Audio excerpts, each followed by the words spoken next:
Good evening, everyone, and welcome to the Holyoke School Committee meeting. Today is Monday, October 16th. We're going to start the meeting at 6:06 p.m. Roll call, please. Mayor Garcia. Here. Mildred Lefebvre. Here. I've always wanted to do that. Miss Brunel. Here. Oh, Mr. Romero. Miss Tensley Williams. Present. Miss Dr. Rivera Colon. Here. Miss Feliciano. Here. Mr. Wellahan. Here. Mr. Collmore. Here. I know. Miss Wilson. I gotta Here. see you. Mr. Kennedy. Here. And Mr. Rodriguez. All rise for the Pledge of Allegiance.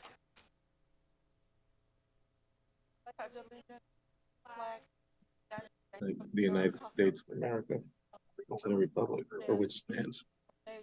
Nation under God, indivisible, with liberty and justice for all.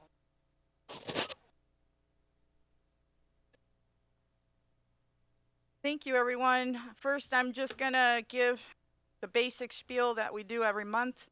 So, on March 29th, 2023, Governor Healy signed into law an act relative to extending certain state of emergency accommodations, which, among other things, extends the expiration of the provisions pertaining to the open meeting law to March 35th, 2025. Specifically, this extension allows public bodies to continue holding meetings remotely without a quorum of the public body physically present at a meeting location and to provide adequate alternative access to remote meetings.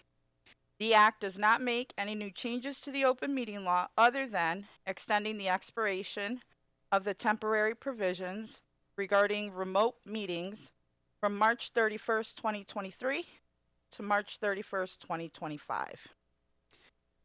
Pursuant to Mass General Laws, Chapter 30A, Section 20, I am hereby informing all attendees that a video and audio recording is being made of the meeting, and the meeting is being live streamed and run live on the city's community TV channel. The other thing that I also do want to say so that the public hears this very well, I truly apologize that we have a statement on our website, on the HPS website, where it kind of says that all guests are to attend the meeting via Zoom and only HPS staff, school committee are to attend in person. My mistake, we're kind of still working on the COVID part, and we failed to remove it, but it will be removed. We encourage the public to come, and we have been having public coming and attend the meeting in person and be able to voice their concerns or opinions in person. Okay, so we will get that fixed. So anybody who's watching and you're like, wait a minute, I want to go in person, we're going slowly so you can get here. So that's why I'm also allowing for people to sign up for public comment, even, giving them extra time.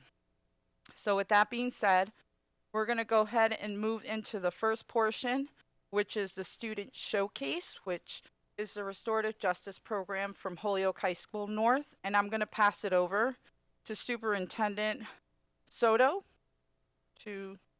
Yeah, I want to thank you for Juan, who is at the high school. Many of you know a few years ago or a couple of years ago, we used to have a restorative justice program in partnership with Palante, and they had, reached out to us and requested that, with the organization, they wanted to be a community organization and a large part of and no longer wanted to be housed at the high school, and that certainly left a gap in how in a large portion of their work.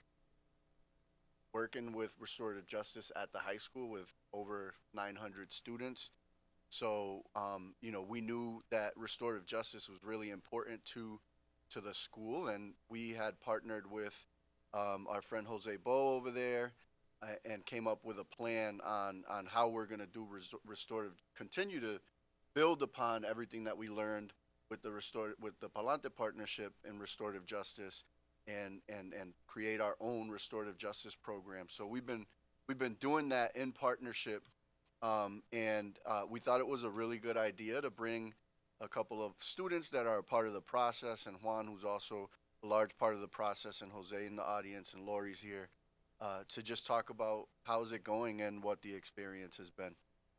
And I know they recently took a trip to Washington D.C., I believe, right? So we might hear a little bit about that as well. Thank you, Anthony. Thank you all for allowing us to be here. So I just want to give you guys a quick snapshot of where we were at as we started this process, where we at now as well, and where we're going.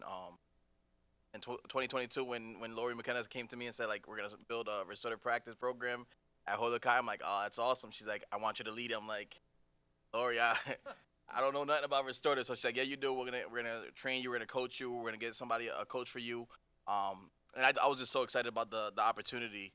And then when I found out Jose Bo was coaching, was gonna be our coach, I thought it was like a perfect fit. We hit it off right away. Someone that's from the community, and knows our students. So I'm like, this is a perfect person to coach us and lead us through this process. So that first year was really just a learning process with our staff, our support staff that we had. It was a lot of training. We got right into it that summer. And Jose Bo started teaching us about circle practice and restorative practice. And it was more just staff hands-on stuff. And we were clearly building the plan as we were flying it. So that first year we did a lot of training, a lot of PDs. We went out to Portland, Maine with the staff. We did PDs out there. We went and visited schools, and gathered a bunch of information. Worked on our mission, our vision statement, and did all the fun stuff. But one thing we knew that year two we had to do is get students involved. This work is led by our students. So that second year we knew we did a lot of learning. That first year, that second year we knew we had to get students involved and how we're gonna find these students. So we met with our teachers, our staff at Holokai. We did a process.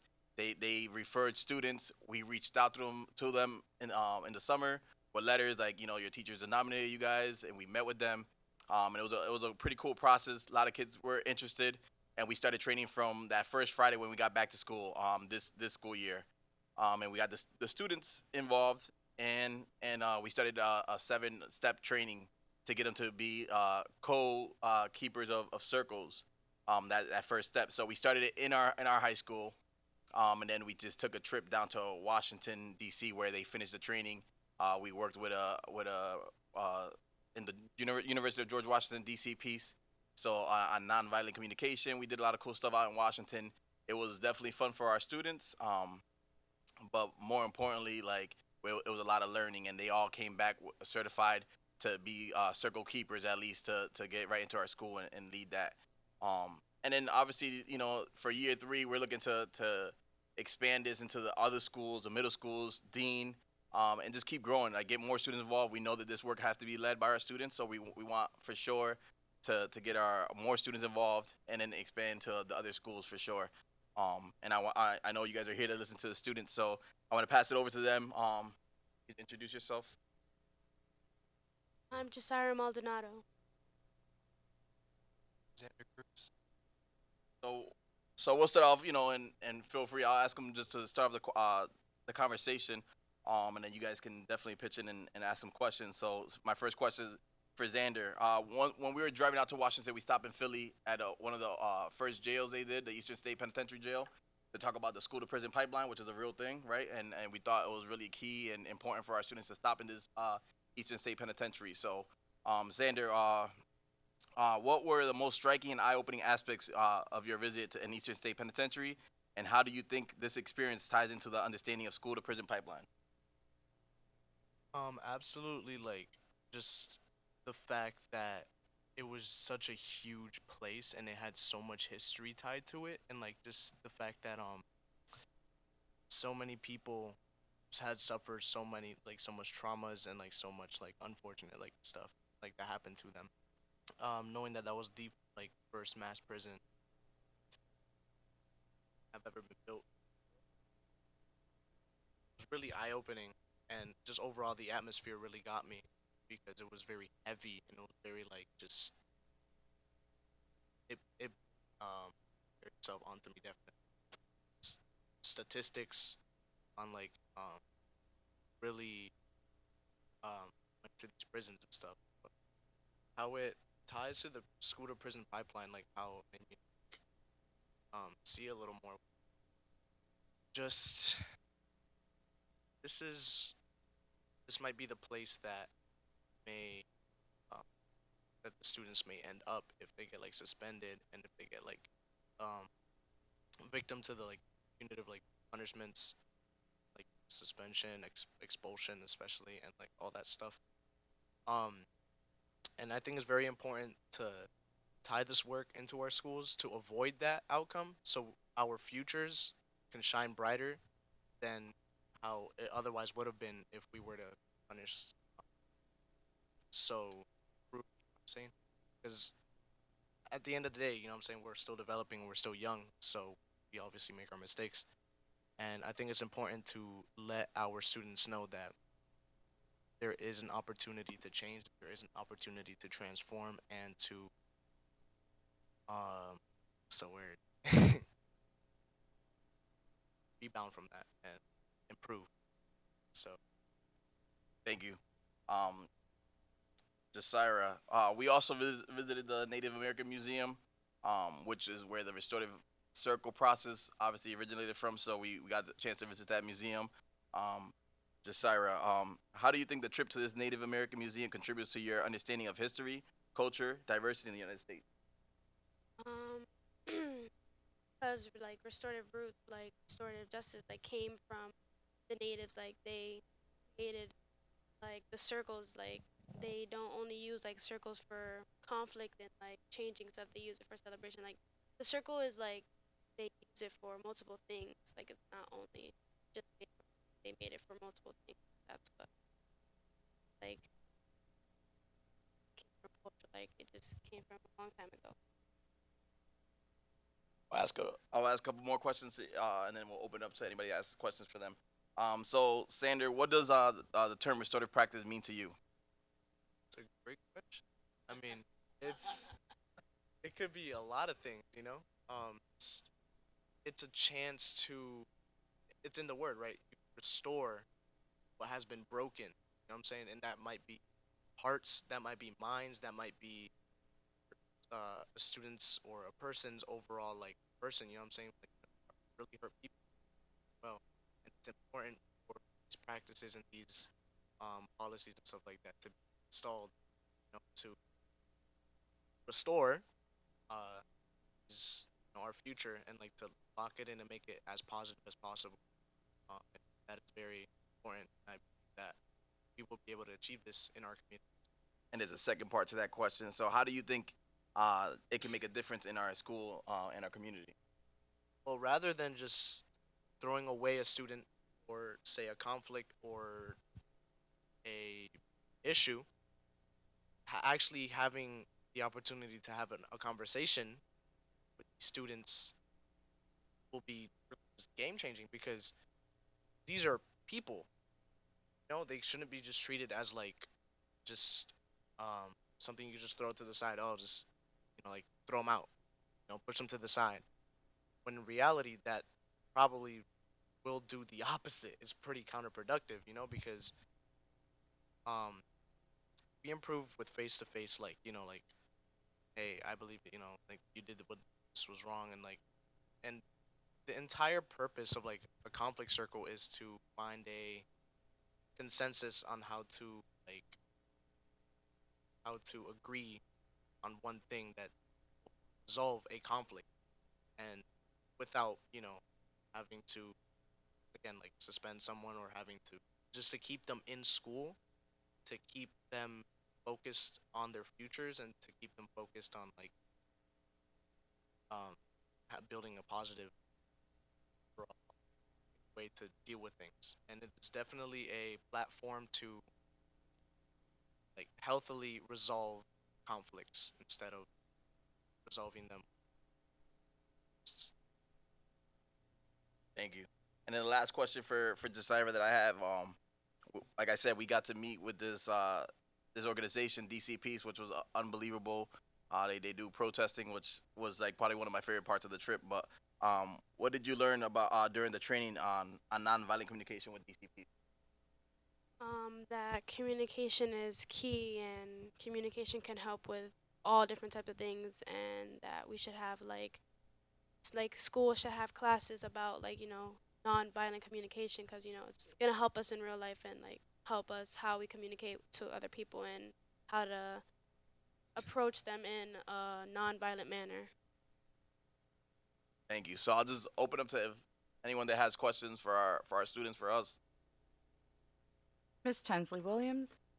This question is for the young man. When you went to the prison, did you have a chance to either talk to anybody or any of the inmates, or you just did a tour just walking through? It was some kind of museum, right? It was already like shut down, like Oh, everything was just old, and like you could like they had like facts and like statistics on like the walls and stuff, and like the stories of these prisoners and like the stories of like oh wow. what happened in these hallways, stuff like that, and it was very impactful. So you understood what not to do in life. Absolutely. Thank you. Miss Brunel. Yeah, thanks, and thanks for coming in tonight, and thanks for the information. I was just curious, when you guys were learning about the school to prison pipeline, did they discuss at all the percentage of incarcerated that are considered to be illiterate? The statistic for American prisons is staggering. 70% of prisoners read below a fourth grade level. Literacy is so important. So keep that in mind as you're working through this program and learning about, how early some of those issues come to rise and how important literacy can be for someone's future. Dr. Rivera Colon. Now that you are keepers of this knowledge, how would you engage other students? What would you share with them to get them interested in doing this work? Definitely like the bonds, but not only not only just the bonds, like you're helping out your community, like you're changing the world, kind of like you're changing your community, and that's something that's great that you should be a part of, because you can say that you like change the community, because that's hard. Yeah, exactly as she said. Make changes in the community, which then sends ripples throughout other communities, and you'll see like some growth in our high school community. Instead of once again piggybacking off of what I said before, like talking things out can change so much, because a lot of the time, at least from what I've heard grapevine, like it's a misunderstanding, it's a miscommunication, or it's some kind of like thing that could be really like easily solved with just simple words, and this work definitely give that avenue to these students to realize that, and to just overall like project the fact that nonviolent communication is the way to go. Mr. Collmore. Yes, excuse me.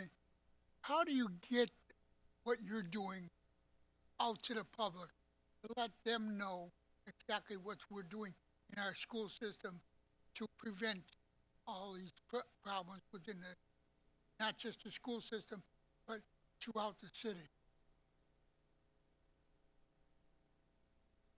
I think one of the things we can do is what we're doing right now. We get invited to places like this, and we keep speaking. We keep telling people what we're doing, what we're trying to do, and just believe in.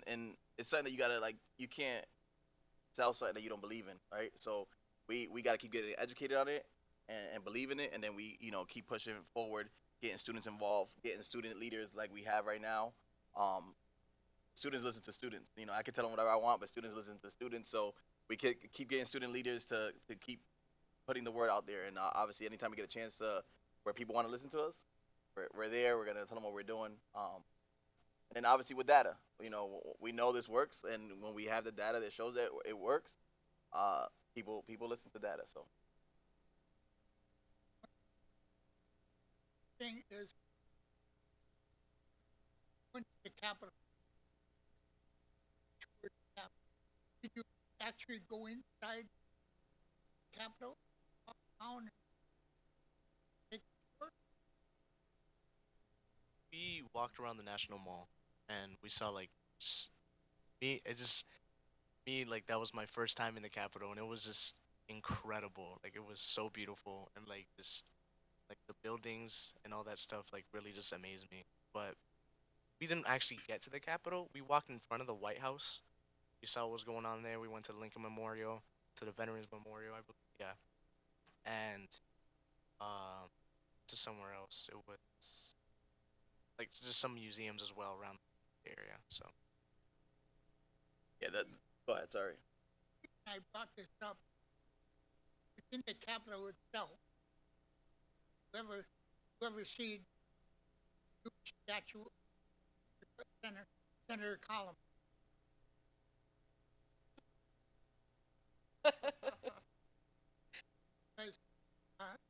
Senator Collins was a great friend of Abraham Lincoln. They traveled many places. Got many good things in Congress that are still in the book today to benefit our country.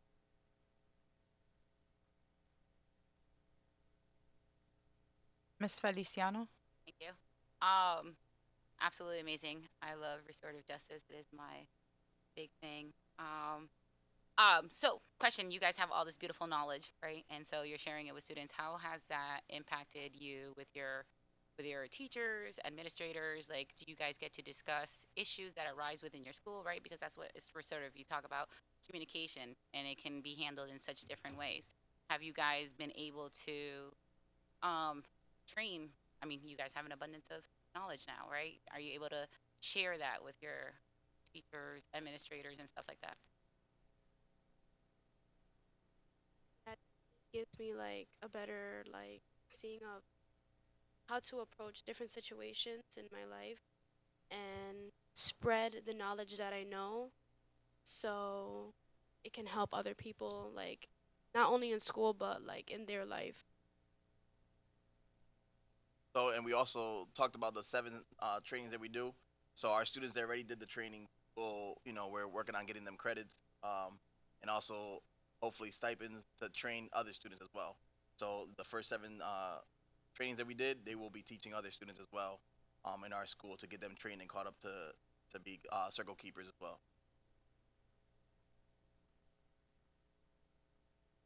Are there any other questions? Mr. Kennedy? I do not have a question, but I do have a comment.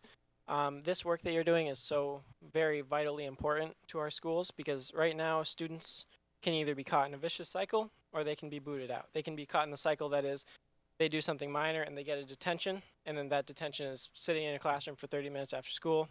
They didn't learn anything. They do it again the next day. Or they can just get completely booted out of the school, and what lesson is that? What chance do they get? So this work that you're doing is so important that it gets spread around so that we can in a sense teach, but it's not it doesn't get kids in a vicious cycle, and it allows them to actually learn from what they've done and recover from it, because if they're just kicked out of the school, what chance are they given, right? So this is so very important, and thank you to all the students and the staff actually working very hard on this. I can tell you that it's going to be very beneficial, and it already is. I can see it being beneficial. Any other questions or comments? So as for me, I appreciate the fact that we're able to walk into a penitentiary, although it was a museum, One of the things when Dr. Zreich was here, that I mentioned, we talk so much about school to prison pipeline, right? But in order to change things, we have to hear from those that were affected. So one of the things that I had asked him was to please go to jail. Listen to the inmate. You know why I got like this. Because those that are in there, the majority are people of color. But on top of that, it's students who were special education. And they went through a lot within the school system that then led them out, right? And so when I would talk to one specifically every day, he always mentioned that, why don't they ask us why we took the path that we took? And how can you prevent it from happening again to others? He never took up that offer, but I honestly hope that someday there'll be a superintendent that will take that path and connect. I mean, how many of ours alone are in Ludlow? Right? That's just a start. What about the ones that are out in, well, the women's prison in Chicopee? Oh, well, Chicopee, Springfield. But what about the ones that are in the state prisons? So we're talking about Susie Baranowski. We're talking about Cedar. So there's so many prisons across Massachusetts, and then those that became federal. How do we get to them and hear from them? Because that's how you can bring change. Because you got to understand it first, what led to that. That's how you find out what were the breaks. And then start working on that. But I really appreciate the fact, because it was an impact on you. And then reading what they go through. Because remember, a lot of people are like, great, they're in there, they're getting what they get.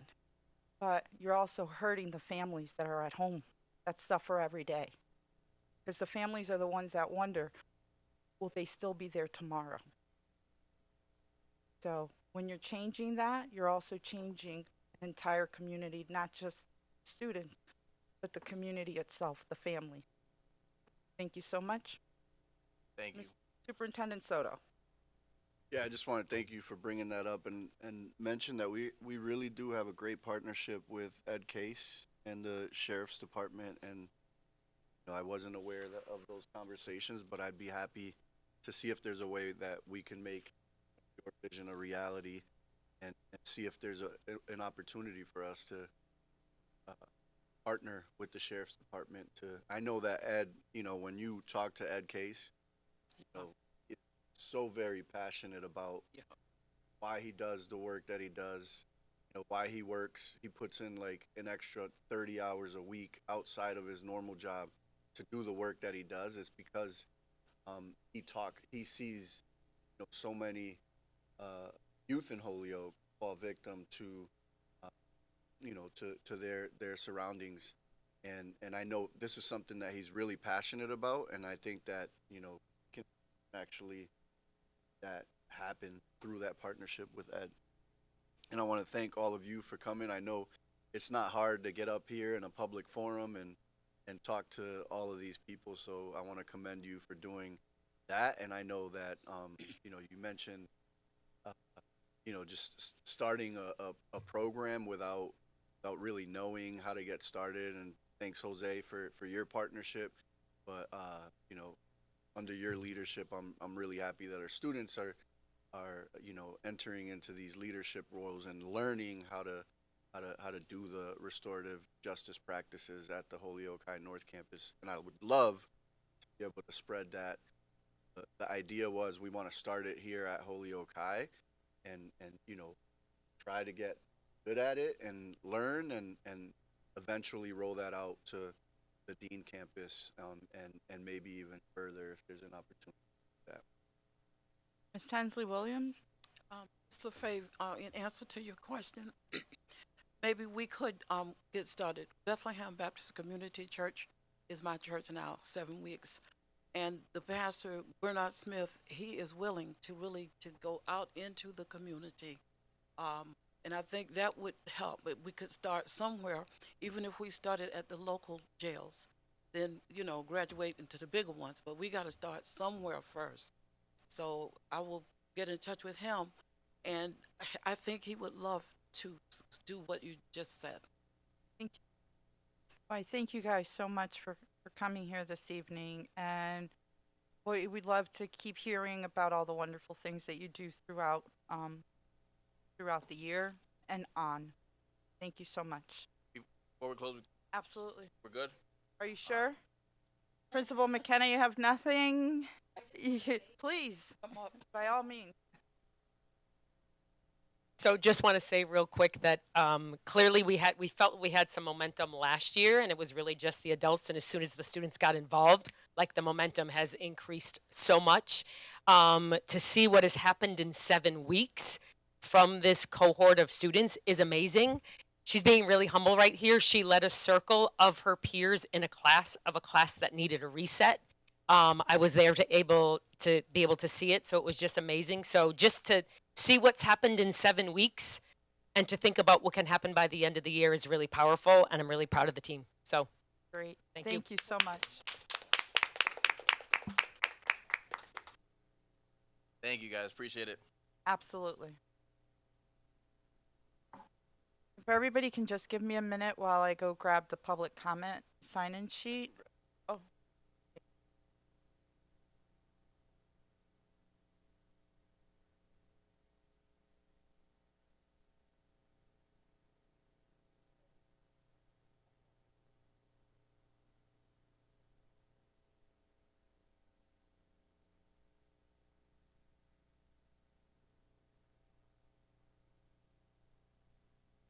Do I have anybody check in your attendees?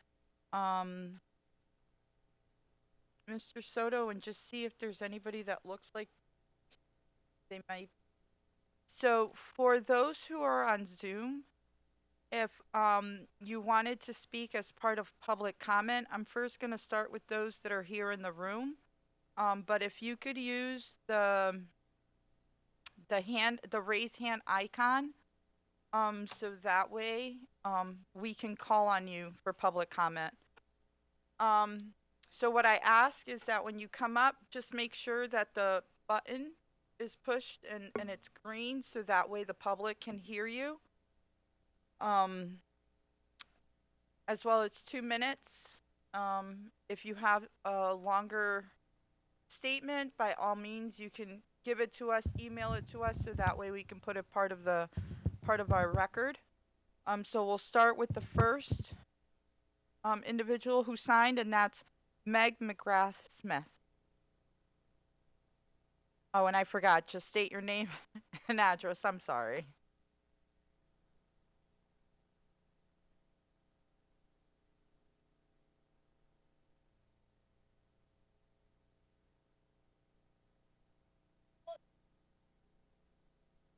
How about now?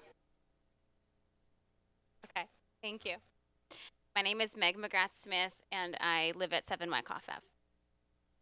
I'm here tonight to address a critical issue facing our young learners in Holyoke Public Schools, and that's the insufficient recess time currently provided to our elementary school-aged children.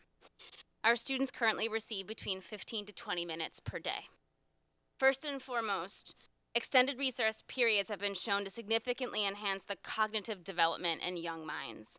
Studies have repeatedly demonstrated that physical activity plays a pivotal role in cognitive function. It stimulates the brain. It leads to improved concentration, enhanced memory retention, heightened problem-solving skills. Providing our children with more time for play and movement not only nurtures their bodies, it also nurtures their minds. Secondly, extended recess time fosters social emotional development. Unstructured play settings contributes to the development of vital social skills, cooperation, conflict resolution, communication. These are all skills essential for building healthy relationships, both in school and in our wider community. Lastly, extended recess periods have been proven to enhance overall mental health in children. Physical activity has a profound impact on reducing stress, anxiety, and symptoms of depression. It promotes a sense of happiness, of self esteem, and overall psychological well being. By allowing our students more time for unstructured play, we are investing in their mental health. I know as an educator myself, in an urban district just down 91, that we're all concerned about learning loss and about the long-term impacts of the pandemic. Many in society may feel like it's all over, but for educators, the ripples are wide, and we know we're going to be dealing with it for years. I know we're all concerned about reading and math scores. I certainly am, but we should also be concerned about our students' social skills and about their emotional well-being. I still remember the day that my first grader came home in tears. "Mommy, the centers are gone," he told me. He was not ready to be pushed that fast out of what he had been expecting school to be. This is especially for a group of kids that lost a significant chunk of time not being in school. My kid didn't really get kindergarten, and he was pushed fast. Now he is asked to sit down, focus, listen, eyes up front, eyes on me, grow up. He's in 3rd grade, and he gets 15 minutes of recess a day. My son is 8. I know we're in a rush to support students academically, but I think we have to reevaluate our priorities and recognize that a balanced approach to education that encompasses both academic rigor and a nurturing of our children's physical, social, and emotional well-being is the key to producing well-rounded, successful individuals. Thank you. Thank you.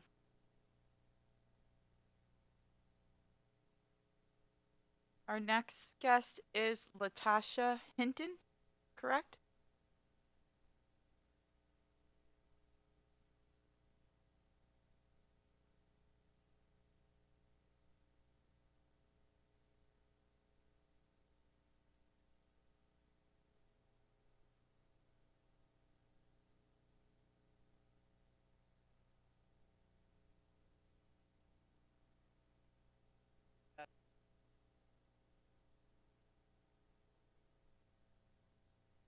Is the button on?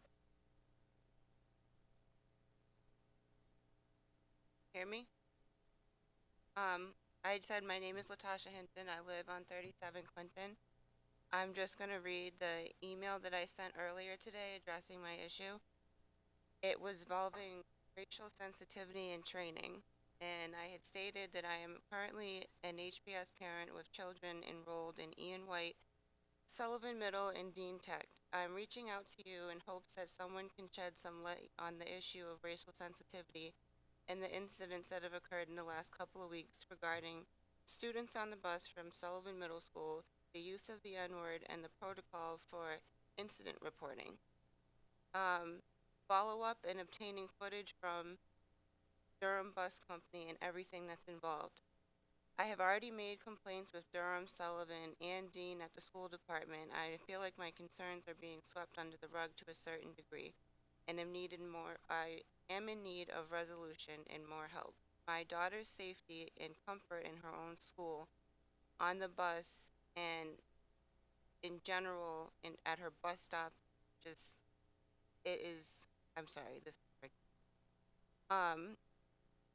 her safety is my concern right now, and her comfort. It's on the line, and I know that there are people working on this, but the longer it drags out, the less likely it is that an approach or a resolution will be reached.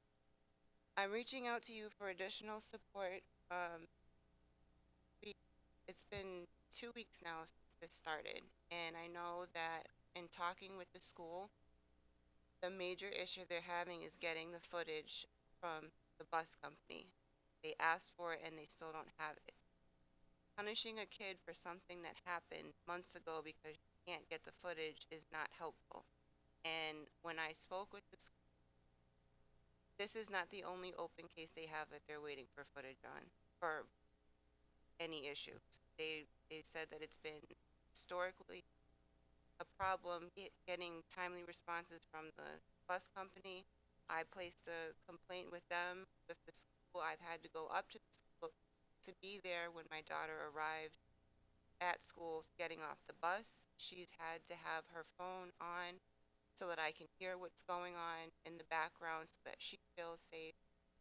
And it's becoming an issue. And I asked about racial sensitivity training with the school, and I was told that something is in place with the teachers, but I think that it needs to involve the students as well. And I don't just say this because my daughter is going through it. She also happened to make an insensitive comment in school today, and I got a phone call about that, and I feel the same way, both ways. She didn't know how she was being insensitive, so I thanked her teacher for calling me right after school. And I spoke with her, and she understands now, but I don't think that that is a conversation that's going to be had if it takes weeks to find out who the kids are and bring it up at home. I personally tell my kids' teachers, call me 99,000 times a day, good or bad. I'd rather know when it happens instead of letting it escalate, and now you're calling me suspending a child who dealt with this months ago. So if there is anything that can be done to even let, because I spoke with some other parents as well this morning, to let us know what the protocol is and where we're supposed to go when we have issues like this, because I think that's another major issue is not knowing where to go. Thank you so much, Ms. Hinton. I don't want you to feel that we are going to push this to the side and not have a full discussion on this. Because, you know, according to our rules for the committee, we have to go by what's on the agenda. But I did write it down here, and that is something that when we're off camera, that I can speak with the superintendent. And if it's something that we're going to move forward or whatever, obviously we'd have to bring it to the full committee and then give it to the specific committees. But you will get a response as well from the district on a personal level. Okay? I don't want you to feel that I'm dismissing this. I thank you.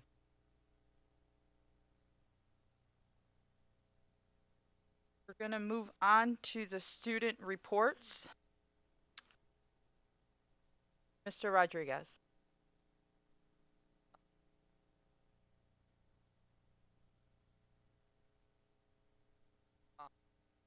This year in the month of October,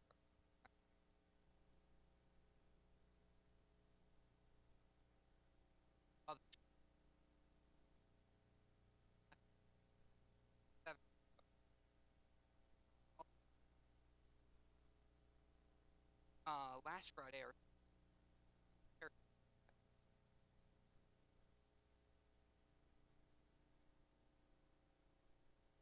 which helped.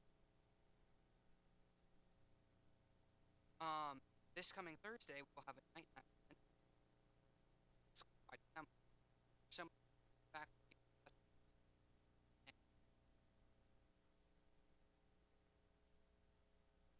and other, on average,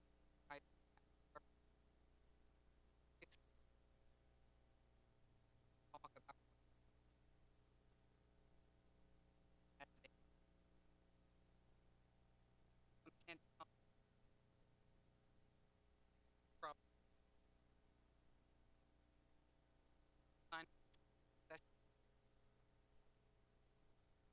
on field trip.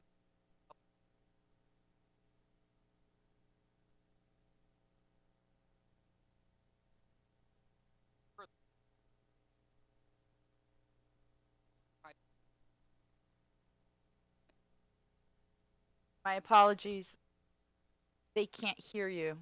On the TV or in via Zoom, so if you can just pull it closer. I know I hate having a mic like right here. So that way, just make sure that the green light is on. I apologize. Holyoke High School hosted a Source to Sea cleanup at Springdale Park in which 8 up any trash or litter that had been infecting otherwise. We will be hosting a college planning assembly for our seniors alongside assemblies dedicated to the military. Along with that, 10th and 11th grade students will be taking PSA on October 20th. And finally, the Holyoke High School Theater Company will be hosting a performance in our town, which will be held from December 15th. It would be appreciated if anyone could provide. Thank you.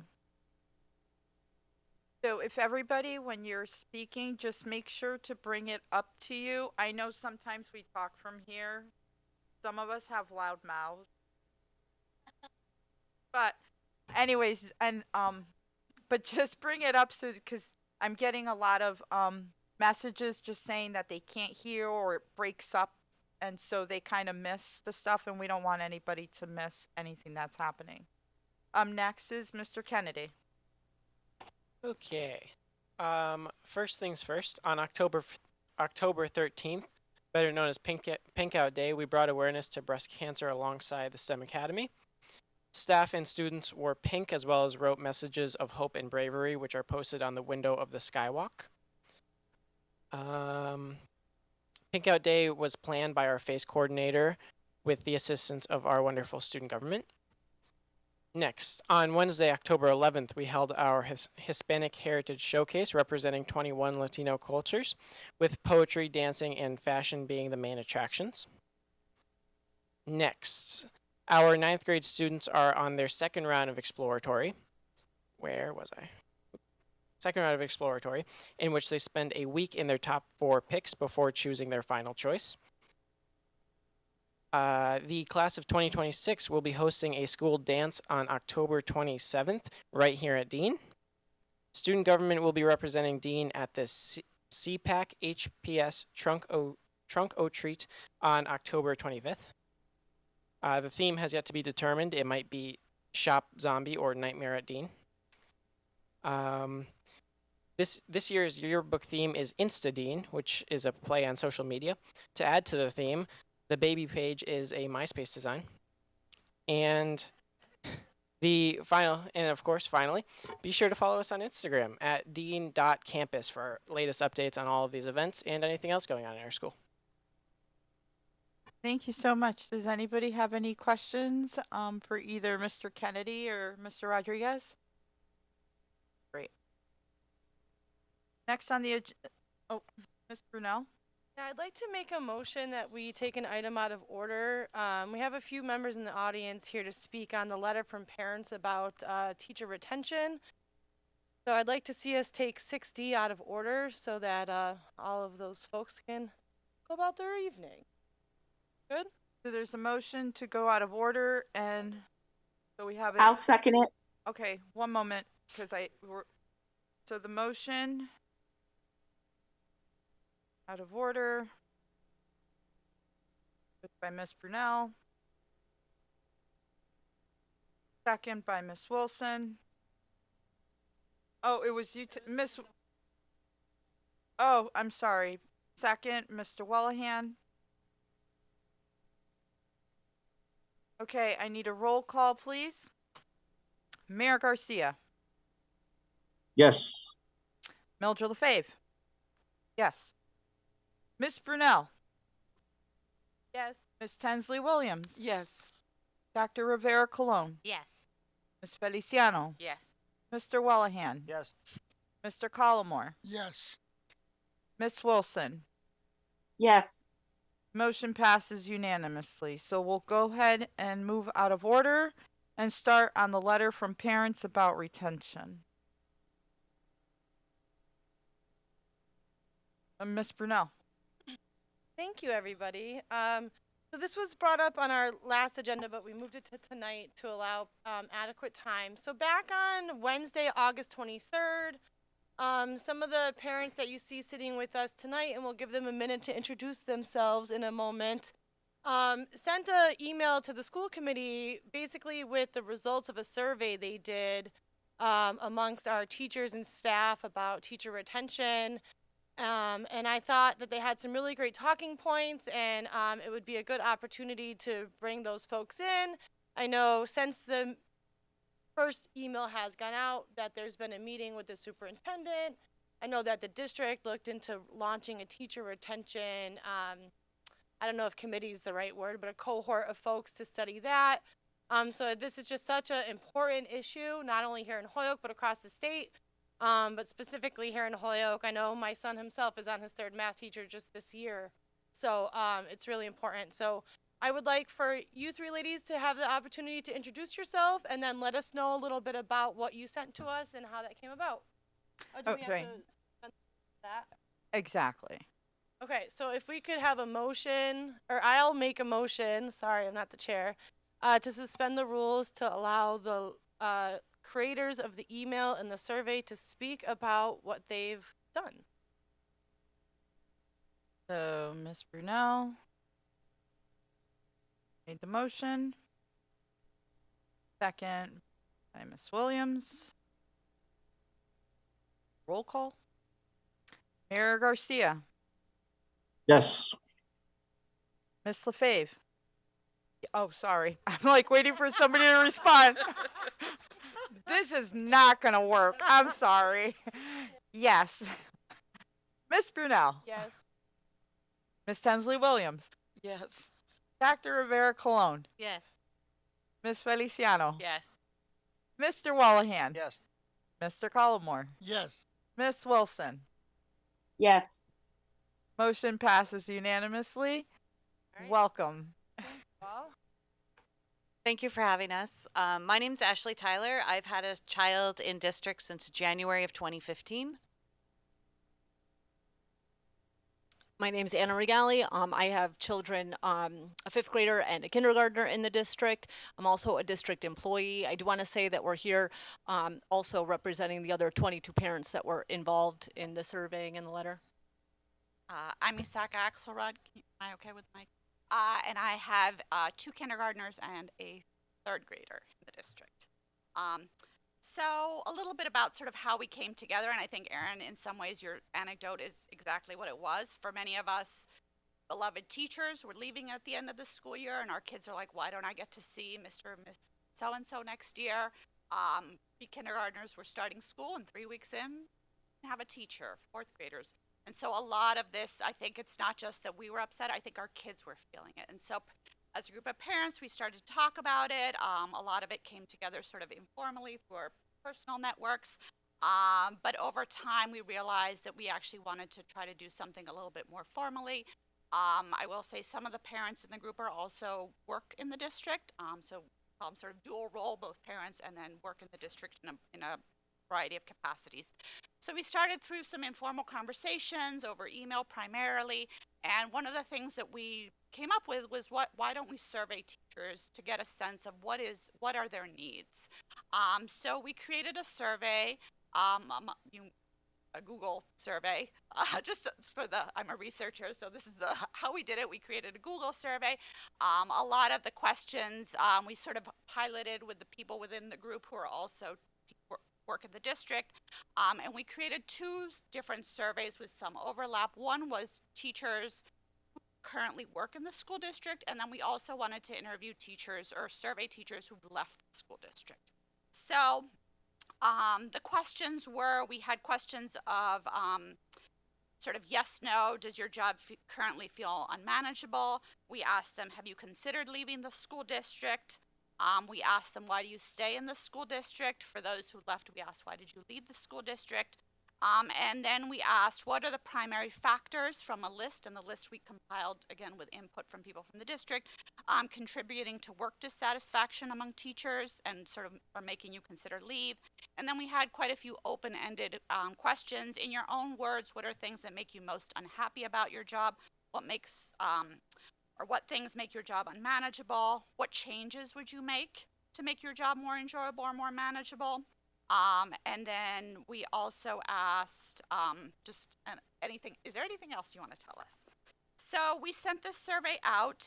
It was passed through personal connections, and people sent it out to their colleagues, and the union sent it out also. So in the end, we had 131 current district employees last spring who responded, as well as 24 former employees. In order to ensure anonymity and really so people would respond, we didn't collect any demographic information, so we don't know. We did not collect that. However, through the short responses, We have a sense that we got answers from teachers across all levels, elementary, middle school, and high school. We know that we heard from classroom teachers, special ed teachers, ESL teachers, and counselors. And I'm now passing it to Anna, who's going to talk a little bit about some of the results.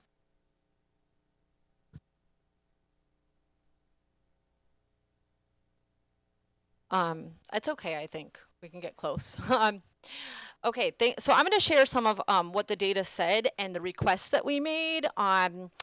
Thank you for the introduction, Erin, about what's happening with your son. I think anyone who's a student or a parent in the room has felt the effects of the high teacher turnover or teachers being overwhelmed to the point where certain tasks have to fall to the wayside. And I think that we try to be patient, in particularly those of us who work in the district and understand. But you know, I don't think it's appropriate to be patient any longer. I think that the teachers have identified some really simple, reasonable demands that are doable and that they are telling us will make them happier and more likely to stay. So 65.6% of current staff identified their job as feeling unmanageable. And you all do have this in your email if you want to reference like any of the charts or anything.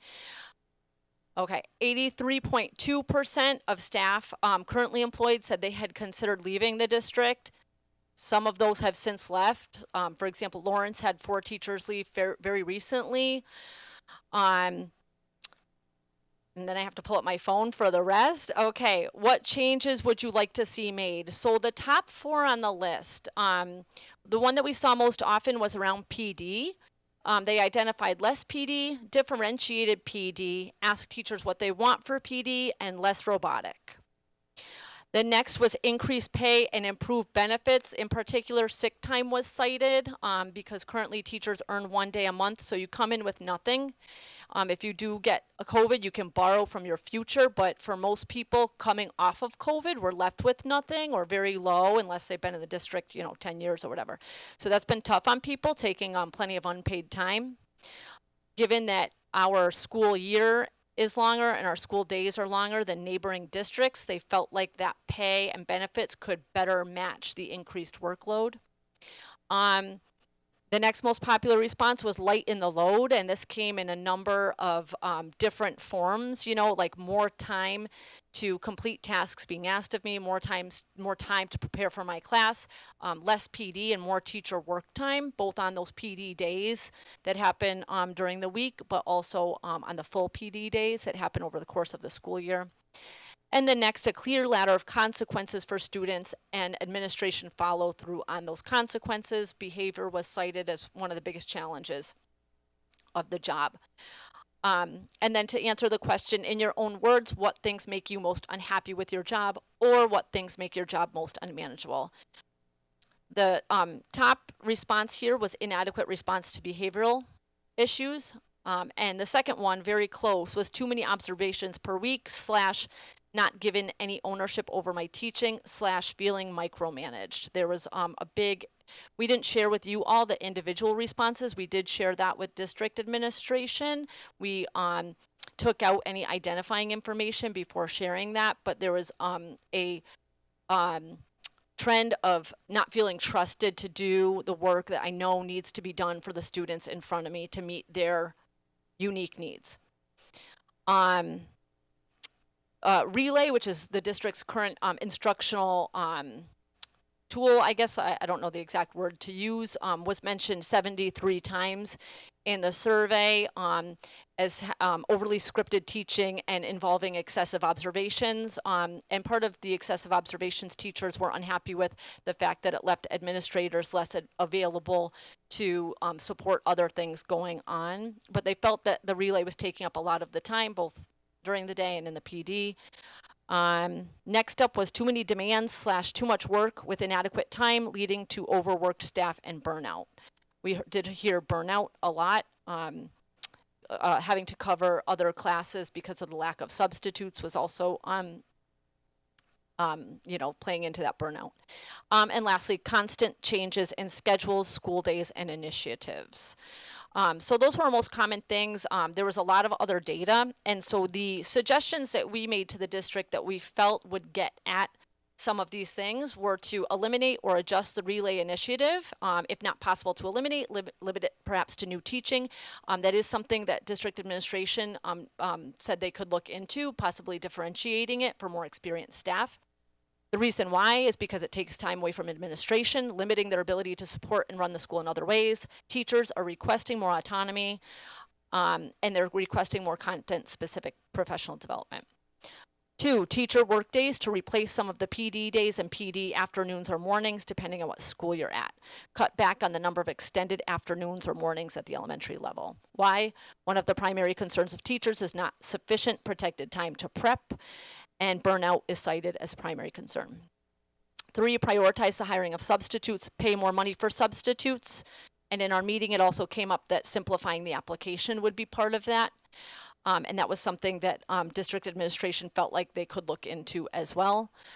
Teachers are burned out from covering, causing more absences and departures. 4, benefits must match the workload and the hours, increase pay and benefits. As I said before, because teachers in Holyoke do work longer days and longer school years. 5, give up to 5 extra sick days if a person tests positive for COVID. Although that was the demand, I think we would say give 5 extra sick days anyway. Who doesn't want more sick time? Just to meet the need of teachers having to go unpaid. 6, pause on new initiatives to hone in on what the district is currently working on. 7, clearer policies around student behavior and clear protocol for failure to meet expectations, consistent enforcement of policy and protocol. Why? The impact of disruptive behaviors and lack of consistency and policy was a primary stressor for the teachers. Okay, and now I'm going to pass it on to Ashley, who will kind of let you know where we've gone from there. Okay, so on September 14th, the 3 of us met with Anthony Soto and Steve Mahoney and Beth Gage to discuss our letter and our concerns. It was at this meeting that we learned about the new teacher retention task force that is being developed, and I since understand that a survey has gone out to faculty and staff about that task force. We spoke about the need for more substitute teachers, how the compensation for them is really low, and that the application process is very complicated.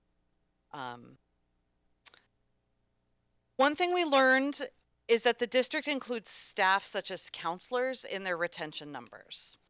And we fully agree that these personnel are highly valuable. It skews the numbers to represent a much higher retention rate than what DESE shows. Holyoke's DESE retention rate for teachers is 67%, and the state average is 80%.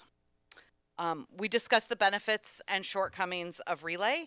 I am not an expert in Relay, but it came up many, many, many, many times in our survey results, which made me dig a little bit further to see what it is. I think in our survey results, the amount of observations that are required and the data collection is really burdening teachers. And again, we shared our data and our teacher responses with the district. We did redact all personal information or any identifying information. We haven't heard from the district following as a follow-up to this meeting or our demands or what we had asked for in our original email. However, since meeting with them, we have talked about some other ideas that are things that the district could do immediately to help improve staff morale and help retain staff and to give us more information as to why people leave. I did email this on Friday, but the things we asked for were sick time. Can we get more sick time, or can the district offer a sick bank for people to contribute to allow sick people to give their sick time to a colleague?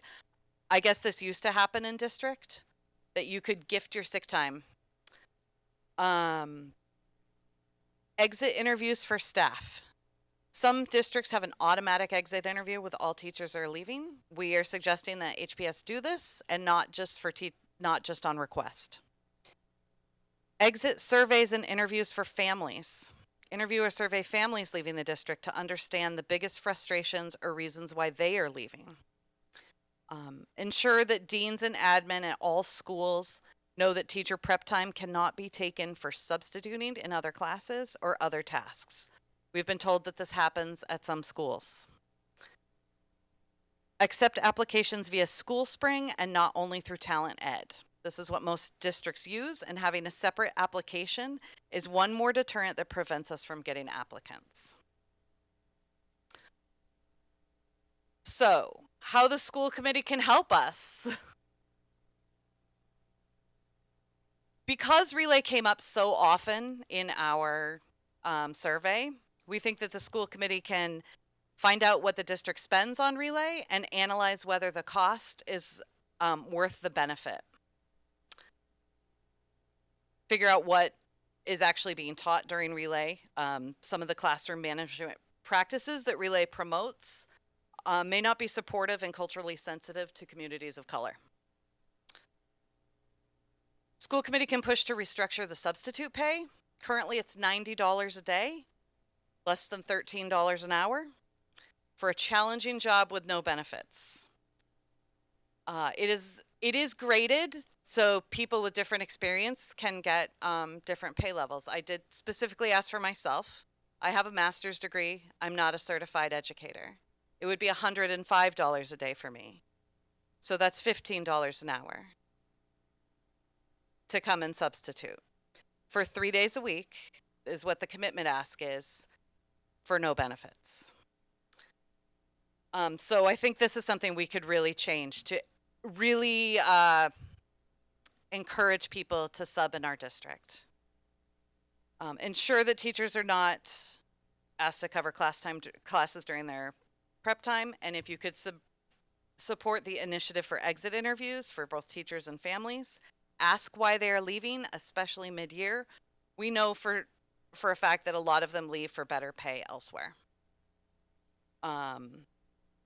Support for content-driven professional development. And I already mentioned the sick bank, but to continue to ask for teacher input. One of the things we heard repeatedly from our surveys was thank you for asking us. And I would love to share a couple of quotes from our surveys if you would like. So excerpts from, I'm just going to do a couple. What makes your job most unmanageable? The amount of observations, judgments, and decisions being made on teachers' behalf has really pushed me towards my limit. I don't feel trusted, valued, or like the professional I am. The PD schedule is completely unmanageable. The expectations on teachers seem grounded only on Relay standards and not on the needs voiced by teachers, and also the almost yearly change of curriculum. Pressure for high rigor with concurrent high chaos and district disorganization, and the lack of autonomy with high micromanagement and no room for creativity.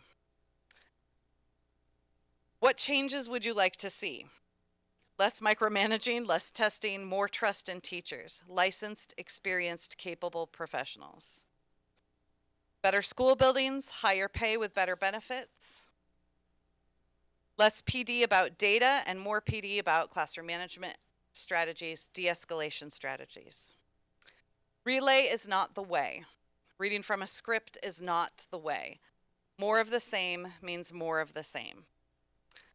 And then again, anything else, they thanked us for our input repeatedly, or for asking for their input. And the overwhelming what keeps you here in the district was the students. So we have teachers that love kids. We want to keep teachers that love kids.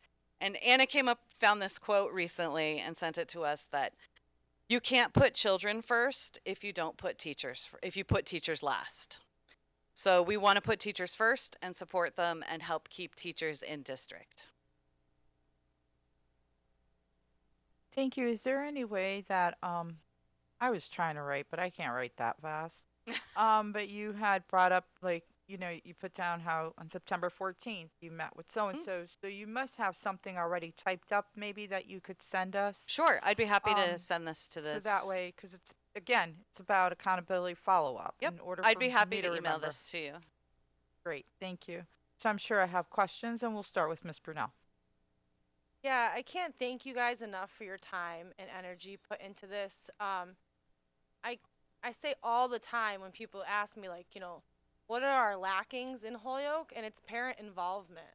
And so it's so important for parents to take the lead, because parents are going to get their voices heard, hopefully, and the more parents we hear from, the more voices we hear, because we're the ones with the kids that come home and complain, right? Unfortunately, some of the leadership in this district, they might not live here, so they don't know, because their kids get to experience a different district. So I personally want to apologize to the teachers, the staff, and the parents for not doing research into Relay when the district first brought it in. I'm slightly embarrassed at myself for not doing some research into this when the district first brought it in. The research I've done since reading your letter appalls me. Appalls me. I'm just going to read a few quotes about the research I've done on Relay. Teachers to use highly controlling I can't pronounce this word, P-E-D, Yeah, that one. Can you say it louder? Pedagogical. Sorry, grammar's not my strong suit. And classroom management techniques that are primarily used in schools serving students of color whose communities are severely impacted by poverty. Meanwhile, students in more economically advantaged areas have greater access to professionally trained teachers, less punitive and controlling management practices, and broader and richer curricula and teaching practices. The teaching and management practices learned by the teachers in these independent programs are based on restricted definition of teaching and learning that would not be acceptable in more economically advantaged communities. Relay, according to Diane Ravitch, who wrote of Relay, has no scholars, no researchers, no faculty other than charter teachers. It is a trade school for teaching tricks of test taking and how to control black and brown children and teach them to obey orders without questioning. These two articles disturbed me to my core. One of the videos I watched that's linked in here showed a PD session of this woman and how she's supposed to run her kindergarten class, and how they're supposed to get up like robots, put their arms to the side, and how all the observations are about controlling the students rather than focusing on what they're teaching the students. So I'm sure there's plenty of more articles out there. I've only gotten to research a few so far, but yes, I would like to formally know how much the district is spending on Relay, because we don't have that information. You can look through the budget, but it's not detailed in there. So I would like to know that. And then I would also like to know why this district chose Relay. Where's the research supporting our choice to choose Relay as what we want to use for professional development? Everything I read, it was founded by founders of charter schools. This is not a charter district. We have a charter school. Charter school teachers are not accredited teachers, right? They don't go through the same things that a regular teacher needs to pass. I also come to find out that this all started in New York. Both California and Pennsylvania declined to allow these programs to be used in their state. I mean, I encourage you all to continue to do more research, because I'm sorry I didn't do it sooner, because I would have raised more concerns earlier. I found this great article about this district in the District of Columbia, and this award-winning principal, and how amazing she was, and how her reviews were great. And against their better wishes, the district brought in Relay for PT and all this, and all of a sudden, her review numbers were down, and as soon as she spoke out about it, she was fired. I can't help but wonder how many master teachers we have now versus how many master teachers we had 15 years ago, right? If we're not teaching our teachers to teach, I mean, Isaka, don't you teach education? Don't you teach teachers to teach? Isn't that what your job is? My job. What's your official job?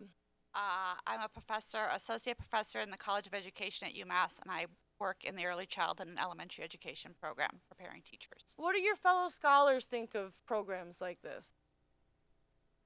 Or what do you like? What I mean, I think in some ways they are movements like Relay are the opposite of teacher education. I think teacher education is through academia.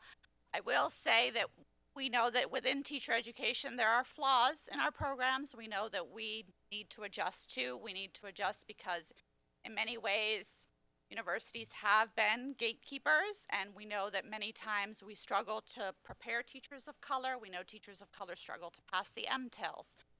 And so there are these barriers to prepare teachers of color. And so I think these are things that colleges of education are working on or trying to work on. But programs like Relay or Teach for America are these alternative pathways. And it's not my area of research, but there's tons of stuff out there in terms of thinking about a lot of these programs are sort of about market, it is sort of in a capitalist society and sort of a way around it. And there are, I think that one of the things that I think teacher ed really wants to do is thinking about how do we prepare highly qualified teachers, particularly thinking about content and thinking about, at least because I'm early childhood and elementary ed, really thinking about the intersections between content, child development, right? So what are kids ready for? How do we teach them concepts in ways that sort of are aligned to how their brains are working? And a lot of these programs don't focus as much on that. And so, but this isn't really my area of expertise. No, but as somebody who focuses on the teachings of teachers, it's interesting to hear because, and I will say most of the research I've done is about their grad school, not their PD. So I do need to continue looking into it, but it's still the same governing body, and it's still governed by billionaires and like the Walmart people and Gates and charter industries. But that point aside, other than that, I really appreciate you guys for coming in. A lot of your concerns as a district under receivership, we personally don't have direct impact, right? We can't call in Pete McAndrews and renegotiate the teaching contract and pinpoint down some of the concerns you have. But I was recently told by the commissioner that we do have a voice. So hopefully through our advocacy, your voices will get heard and we can start to see some changes implemented. I really thank you guys for coming in and for your time on the survey. Miss Wilson. Thank you. Hi, I'm in a very strange position here, but okay. So,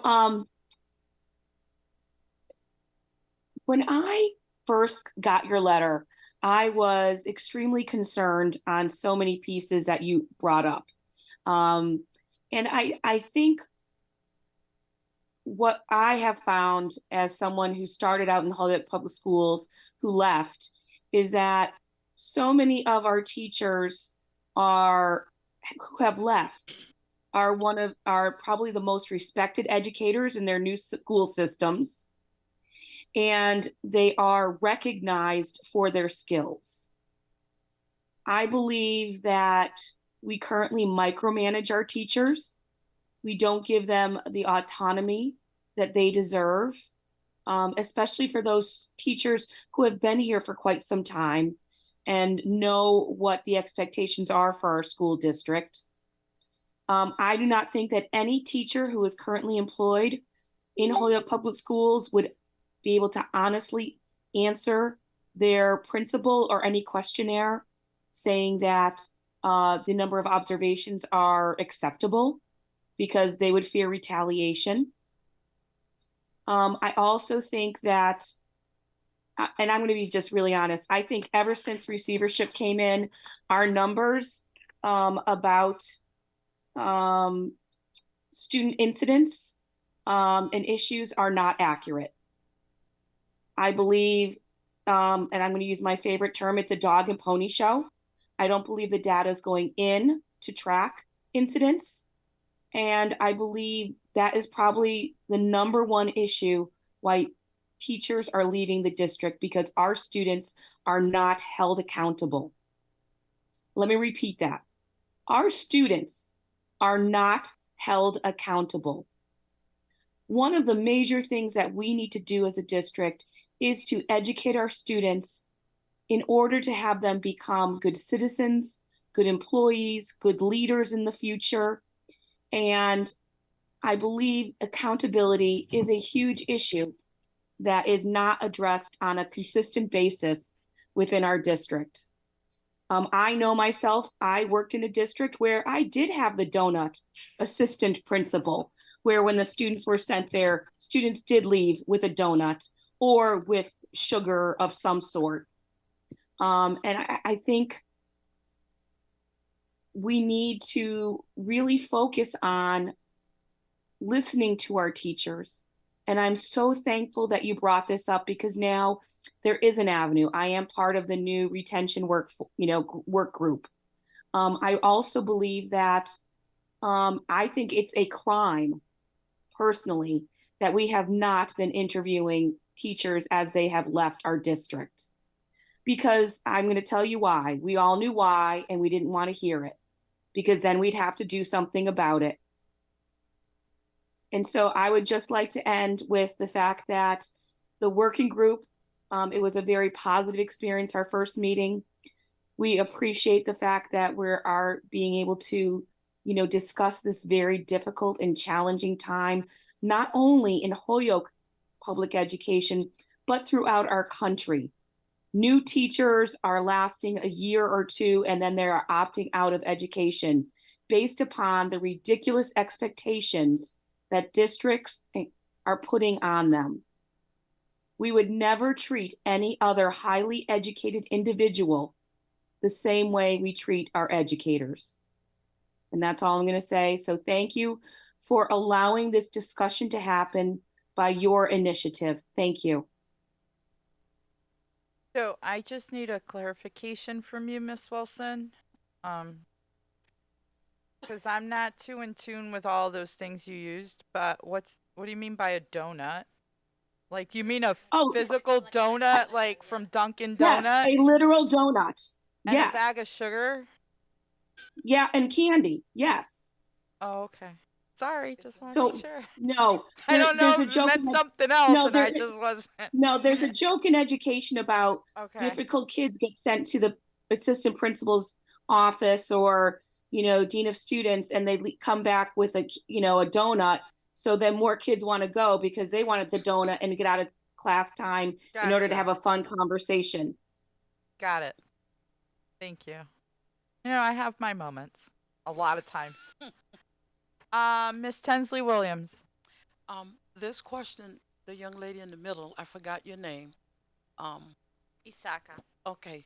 I'm having a problem with how come the teachers of color is not passing the test. Is it two different books, or are they being trained differently? I know it's a silly question, but if they're given a test and they're not up to snuff on the test taking, what do you think is? And I think it's again, this is not my area of research, so I will say my knowledge is basic on this, but I think this is sort of a similar issue that we see with the SAT or the MCAS, right? I think some of the knowledge that's we take as taken for granted knowledge is really sort of white middle class Christian ideas. And so I think we assume that everybody should know it. And so I think that's part of the issue. Because is that the tests themselves are biased towards a particular kind of knowledge, and that particular kind of knowledge is rooted in what we think of as like normal American, but normal American is not white middle Because class I went Christian. to school in New York, and a lot of the people were Jewish people. We went to school with all colors, all races, but when we were sent home with books, we had to study and we had to pass the test. So that's what I'm wondering about. Are they given the right materials to study to pass the test? I don't know if it's something that they're making up on test day and people never heard of it. That's silly, but I want to know. I mean, I think the tests have the Teacher tests have a variety of components, some of which we do address in teacher education. So for example, there's an exam on teaching reading. That information is information that we explicitly address in teacher education. Some of the others are very broad content knowledge information. So there are these general MTELs. I'm licensed in California, so I took something called a Praxis. And this was an exam that basically covered everything I learned from kindergarten to 12th grade. And so that wasn't covered in my teacher education program. I was expected to know that already. And so I think that these are the struggles that teachers have, is that when there are these tests that is knowledge that they're expected to have been learned or taught in K-12, because in teacher education, we only have 2 years, right? And so most of our teaching is around the methodology. How do you teach reading? How do you teach writing? How do you teach, reading, writing, math, science? And we don't cover everything that you learn in K-12 in a course. And so that, I think, is where the issues lie. Because how could you pass a test about something that you never heard of? Doesn't make sense to me. You just can't cough up something on a test that I never heard of. If you're from California or I'm from New York or Africa or wherever, some of the things should be where most people know. Normal things, not some stuff that maybe a PhD could, put on the test. And I went to, say, 10th grade, I never heard of it. This is ridiculous because we had to pass tests. We had to pass our tests. And my parents made sure that we did our homework. Before we ate dinner, we had to do our homework.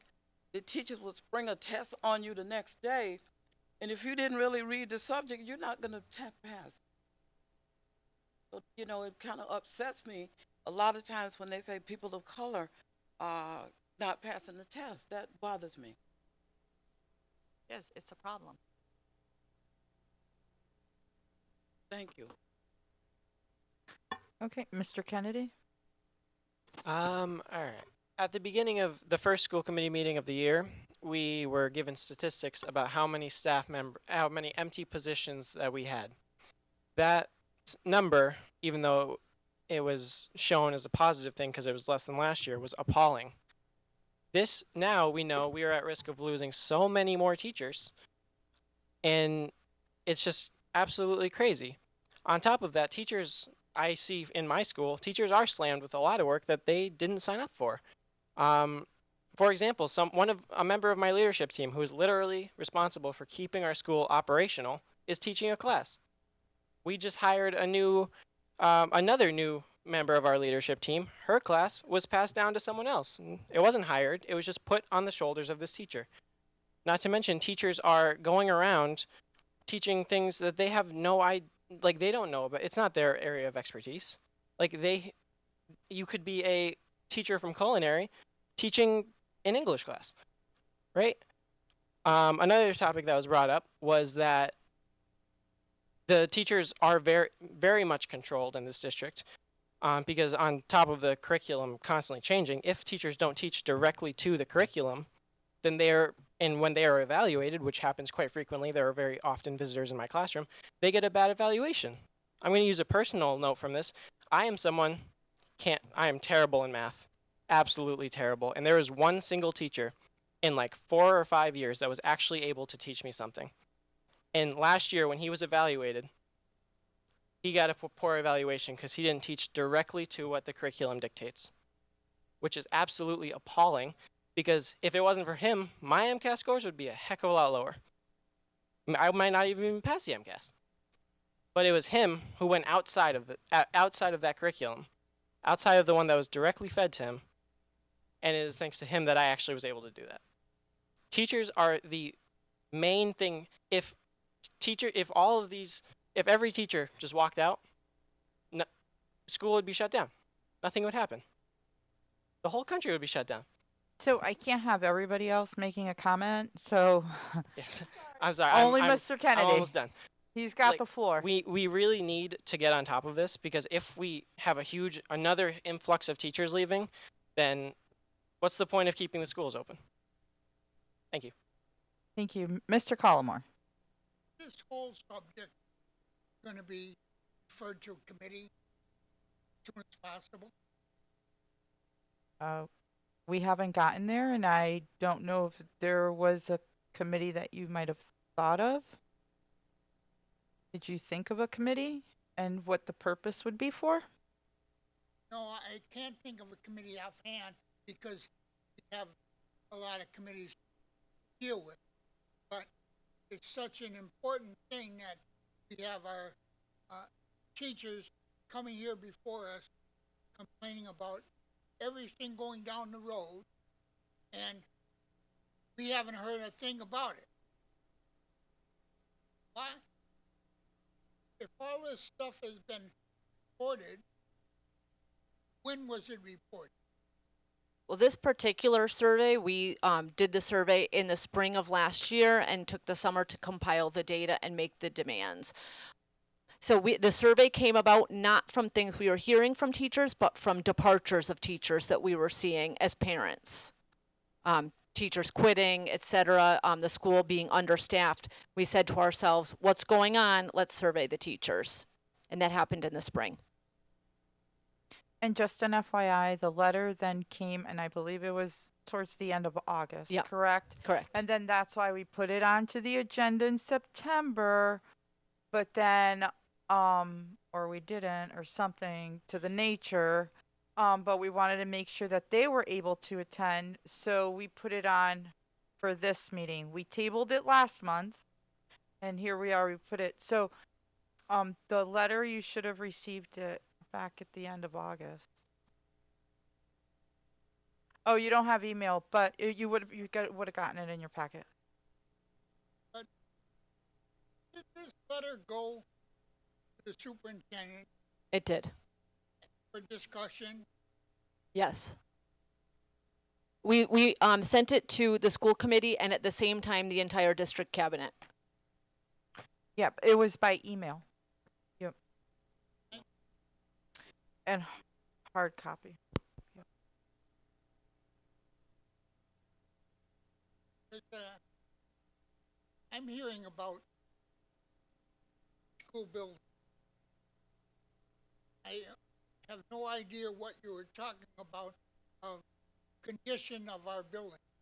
Because as far as I know, our buildings are in very good condition compared to other districts throughout the area.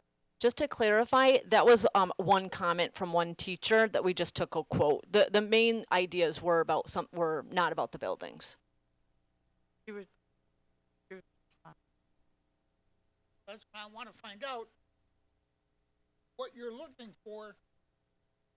Yeah, so we had the what we're looking for are the list of demands that came out of what the teachers told us that they were looking for.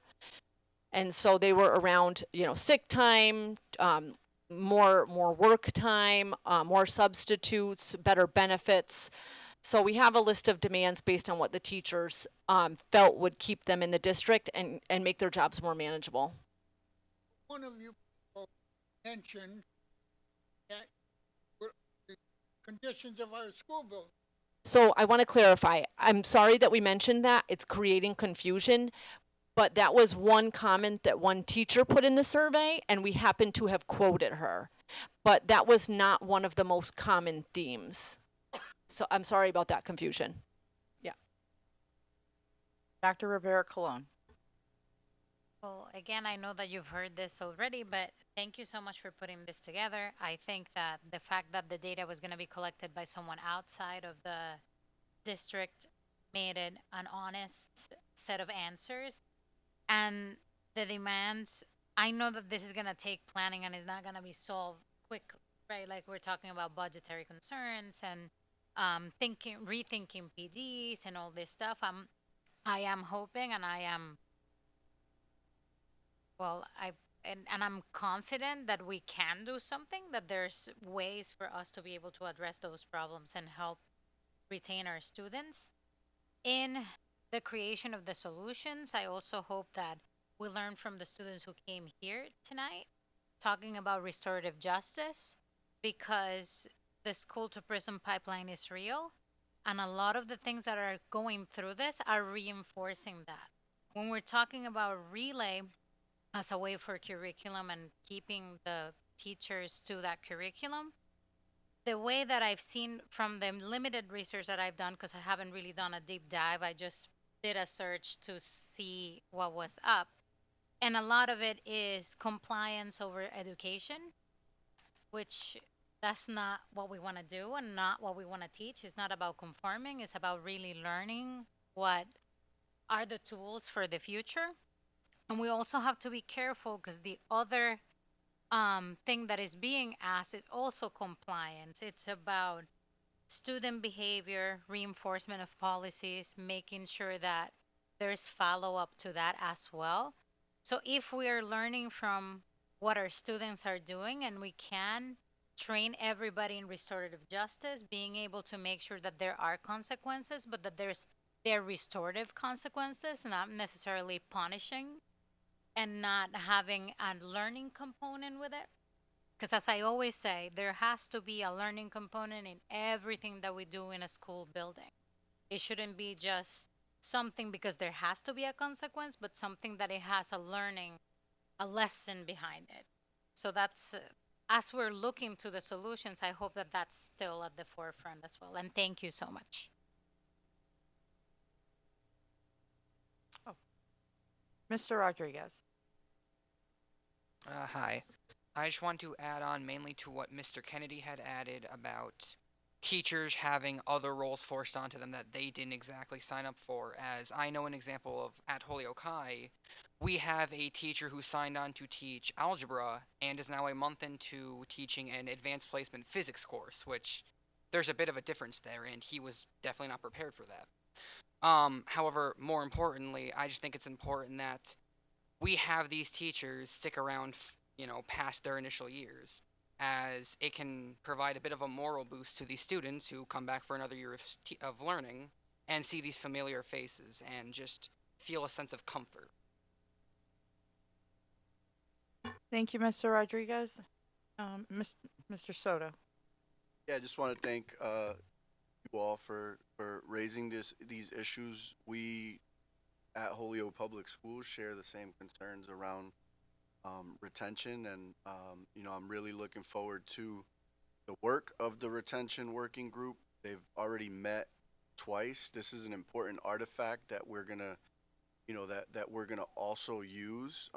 We're not just using this artifact, we're also we've conducted a survey that got over 70% of our teachers to respond to, where we have 5 more meetings in that retention working group. And part of that is to take a deep look into data and make sure that we're coming up with recommendations on and solutions on how to solve that. In addition to some of what was brought up here, just to some of the members that have said, we haven't heard of this, like we've been talking about retention being an issue for a very long time. It is a serious issue.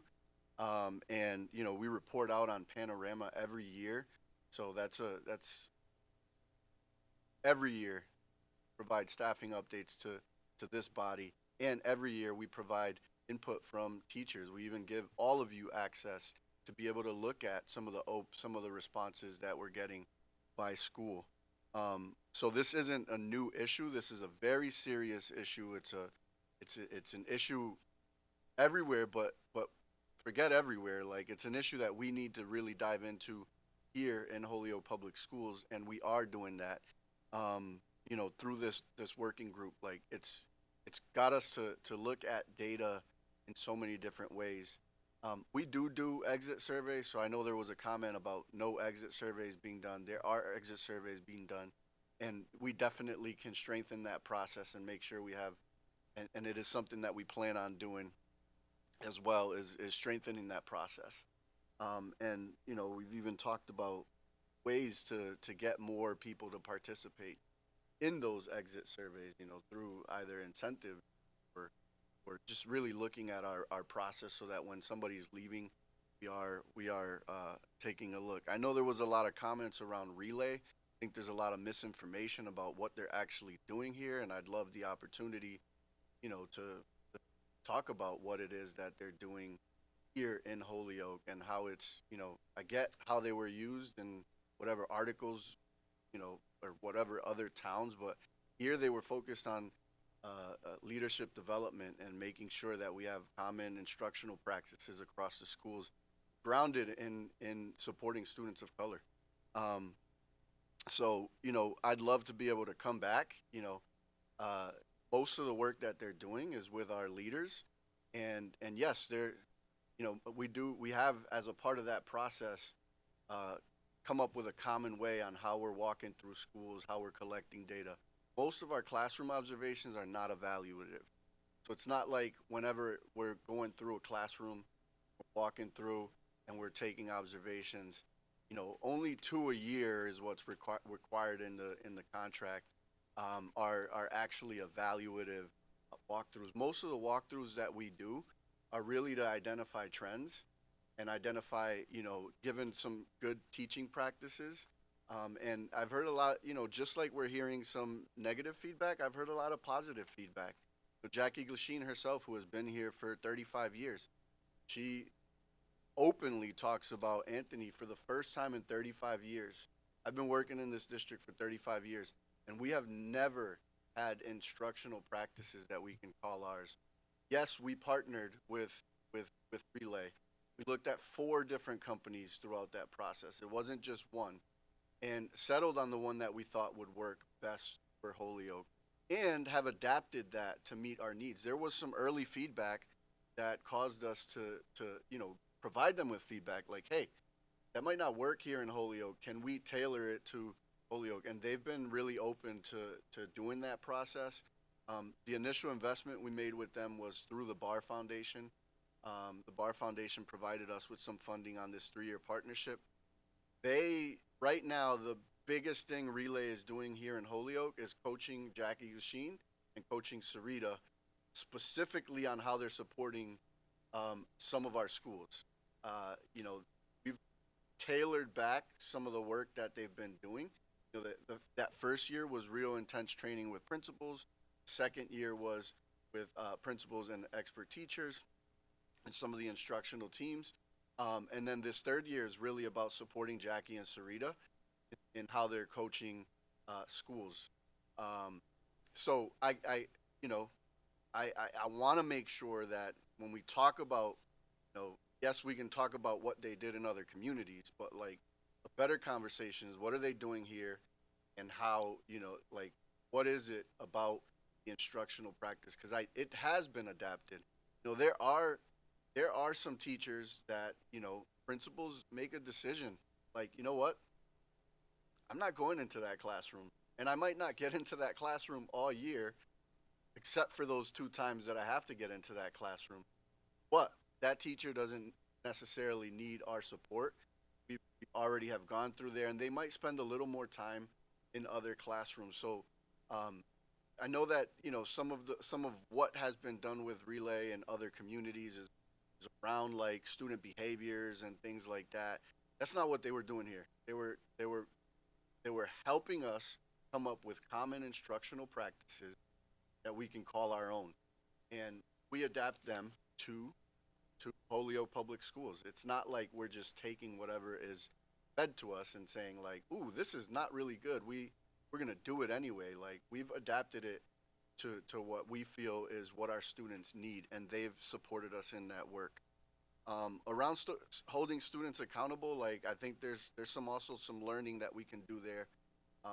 No, I'll tell you right now, no, we're not kicking out kids like we used to. Like, that's not, but we do have more of a restorative mindset. Just heard from our restorative justice program at the high school, and all of our leaders, take that approach. We might not have a restorative justice team, but we're not just simply giving up on our kids and kicking them out or holding them accountable to that level. Like, we do hold our kids accountable, and we do have student support teams.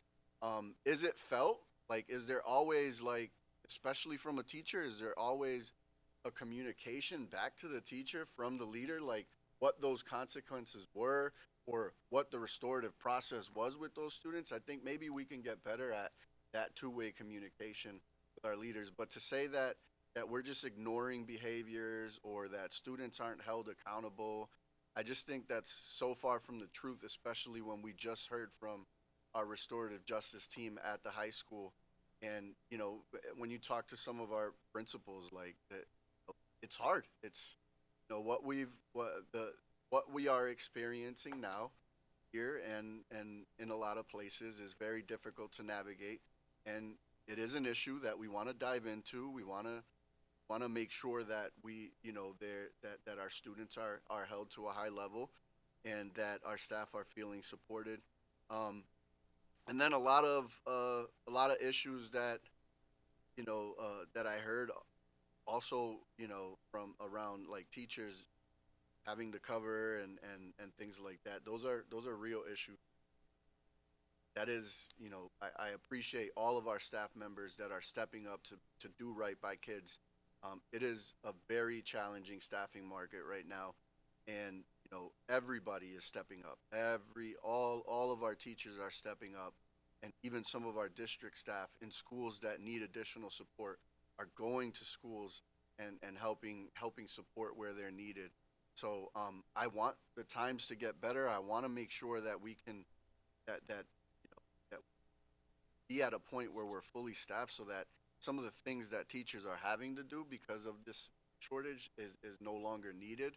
And I'm hopeful that at some point we're going to get there. But I'm definitely interested right now in, you know, through this retention working group, analyzing what are the things that we can do right now so that we can keep our teachers here in Holyoke Public Schools and for a much longer term than what they're staying right now. So what I am going to say is, because the discussion has gone pretty long on this, and this is not something that obviously we're going to be able to fix up overnight. I did put on for the next meeting agenda. So for the next two people that I'm going to call, if this has anything to do with what's going to be on next month's agenda, don't even bother. So it's going to be relay.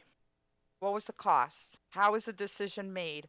What is the practice that they're doing? So I don't know if they have a video of what they've done or their work and what it entails so that people can physically see it. I'm sure a lot of companies, they create their own little commercial, kind of like, and they might actually think that that's what we're looking for and we're going to like it, right? But at least we can see kind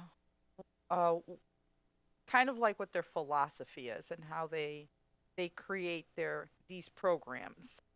So I'm going to look at the both of you. Does anything have to do with cost, how it was selected, and their philosophy? I will not cover those topics. Okay, so Miss Brunel, then Miss Tensley Williams. No more hands raised because I know that you wanted to make a closing statement or come back and make a clarification. And then after that, I am going to say I'm going to end it on this item. We will bring it back again next month. So if anybody wants to have further questions or come back and so we're not going to let this go, okay? Go ahead, Miss Brunel. Yeah, Mr. Soto, you mentioned a recent survey of teachers. I would like a copy of that, please. And then I just have to contradict your points around behavior. As somebody who has a 7th grade middle school child in this district, he tells me about fights in the hallway every single day. He tells me about kids occupying the bathroom spaces all class long. He tells me just today about people using the broom handle in class like a sword. He tells me about the pencils being thrown. Holyoke Public Schools currently, we do not have a handle on the behavior issues within our classroom. It's holding back our students, both those that are on grade level and both those that are below grade level. It's a top complaint of our teachers. I've gotten numerous messages just sitting here saying how a teacher could have the best intentions, have the best plan for her day, but if those kids, if the children, I don't mean those kids, please, I don't mean those kids, my kid, every kid, if the children in the classroom cannot behave themselves in a conducive manner that teacher gets to provide her lesson, then it's all mute, right? And behavior is a huge problem. I know it's a huge problem at the high school, I'm pretty sure just recently they had to not do a bunch of observations so that they could focus on the skipping problem within the periods. There's just so many behavior issues. I mean, not to mention the fact that, the kids at Holyoke High North had to be searched going into school one day last week. My daughter missed 40 minutes of her first period. My son missed 15 minutes of his first 3 periods at Sullivan because they all had to be searched going into school. Just today, there was something that happened at Sullivan. I hope what I heard happen is not what actually happened. I'll discuss that with you offline. But behavior and the lack of accountability for children is a huge problem. So I just need to reiterate how much of a concern that is. Miss Tensley Williams. As you all know, I'm not a person who can speak a lot because we were taught stand up quick, speak bold, and sit down. Now, the only thing I need to say is if you listen more, you will hear the answer. And he answered what I was going to ask. So I'm all set. And it was about the retention, keeping the teachers. Great.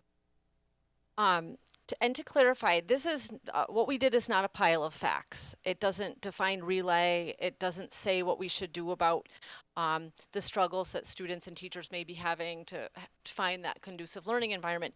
It is how the teachers are feeling, and that is their truth. And if we don't address their truth, then I think that's where we're losing them. And I think when we think about relay, it's not just about educating the school committee on what relay is about. It's about understanding how teachers feel it is impacting their every day and their every week. What kind of time commitment, what do they feel like they're losing out on time-wise because of it? Because to be honest, I'm not in all those sessions. My position doesn't require that I'm in all of them. So I can't say this is great or this is not great.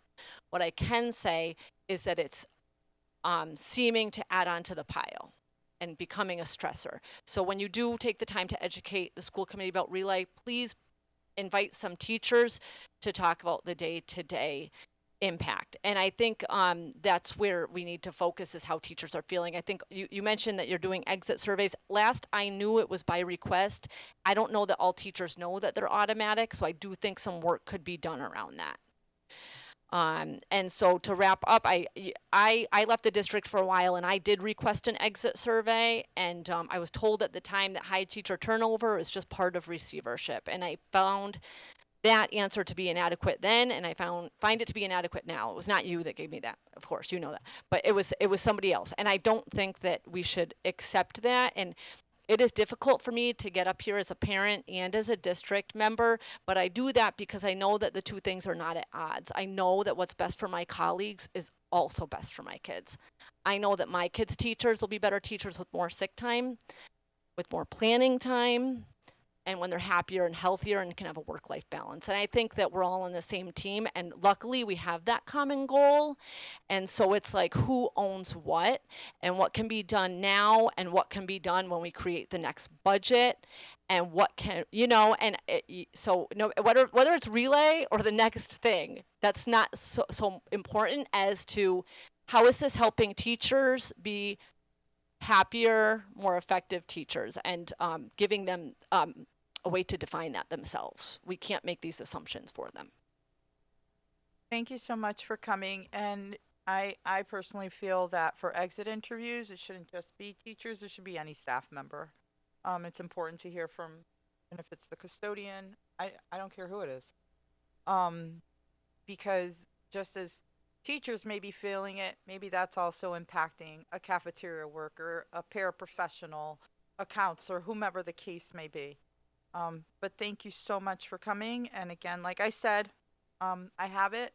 And just in case, Ellie, I put in sick bank as well for the next meeting. Thank you so much.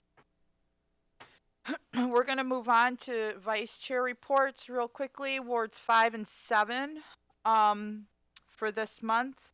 I will say Miss Wilson did send me her date. Yep, And it's going to be November 14th.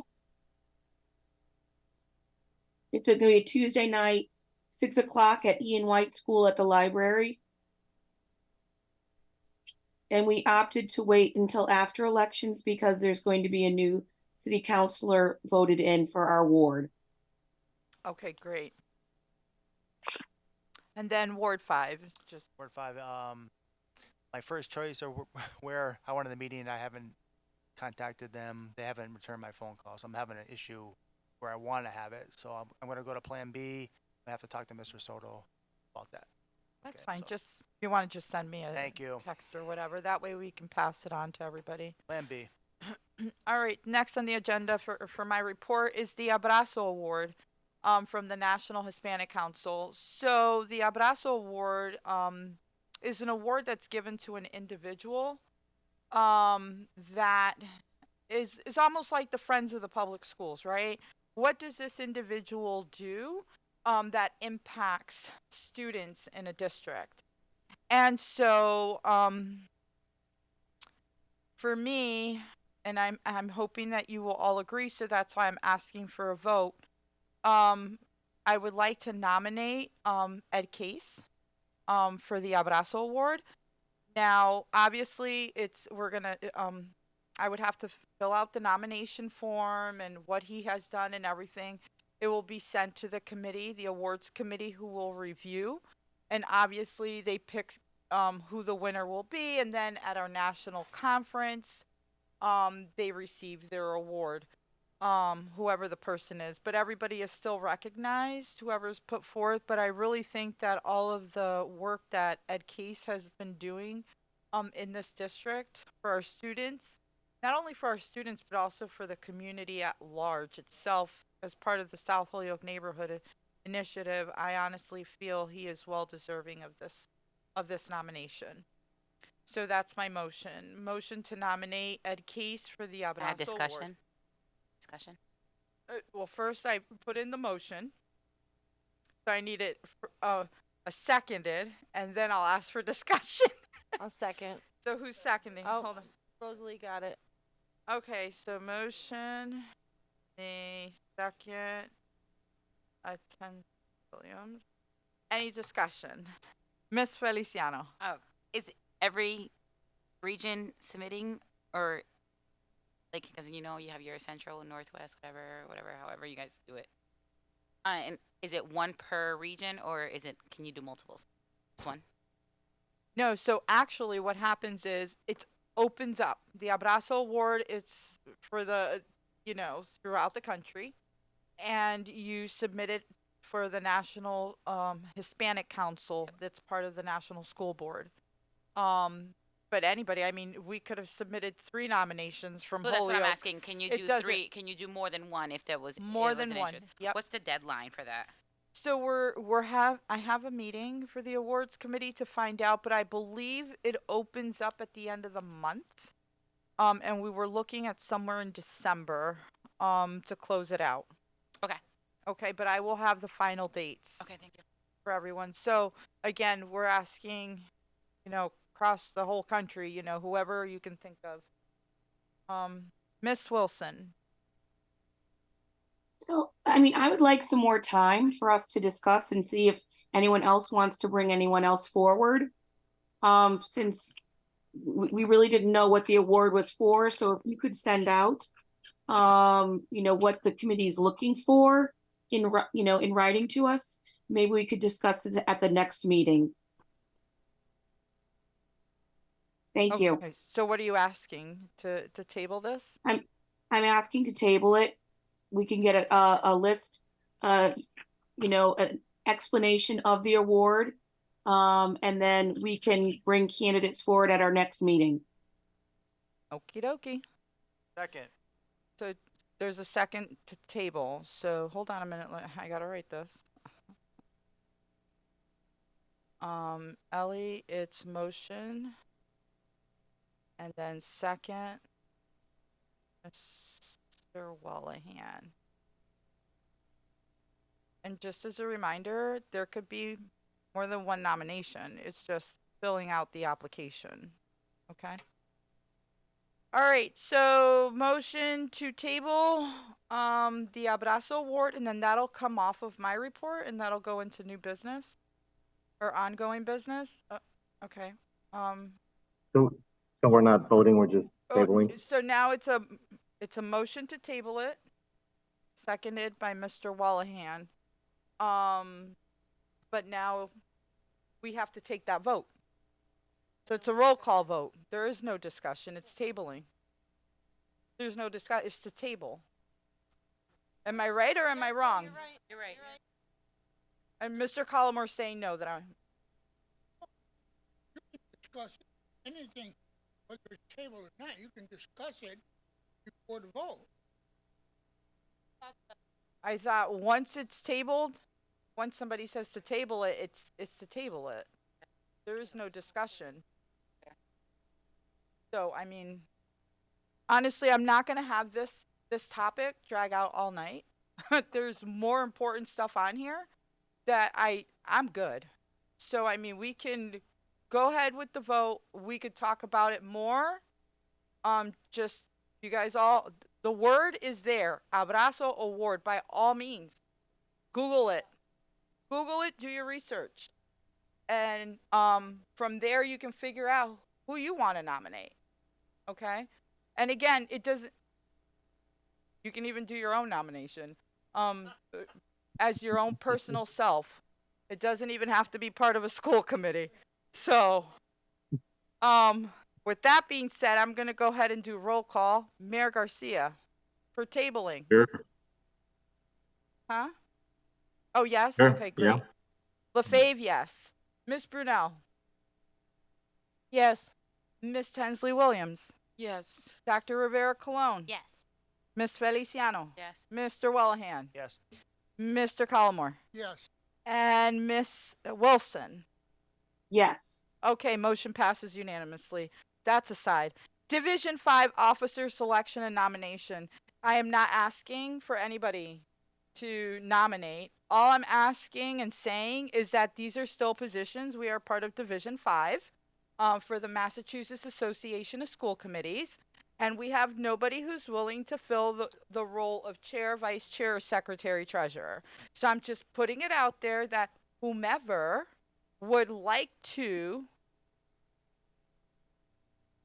nominate themselves to be chair, vice chair, secretary, treasurer of Division 5, which goes into Hampshire and Franklin County, I believe all the way up to Franklin County, by all means, you can send me an email and I will send it to the president of the Massachusetts Association of School Committees.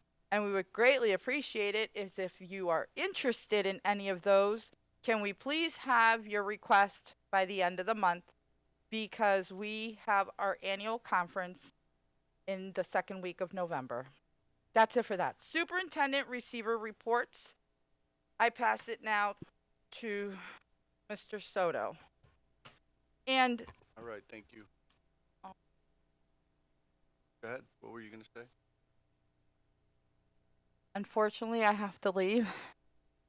So Mayor Garcia, can you continue the meeting?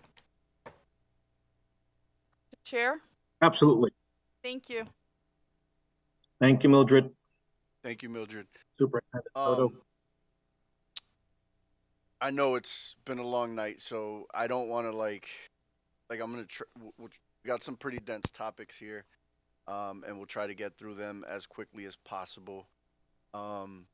The first item on the agenda, the committee had asked to get an update about our dual language program, so I'm gonna ask Lauda and Rebecca, are you joining her? Or, okay. Lauda's going to introduce herself and talk about the dual language program, her role. You'll hear some language Anthony. allocation. Yes.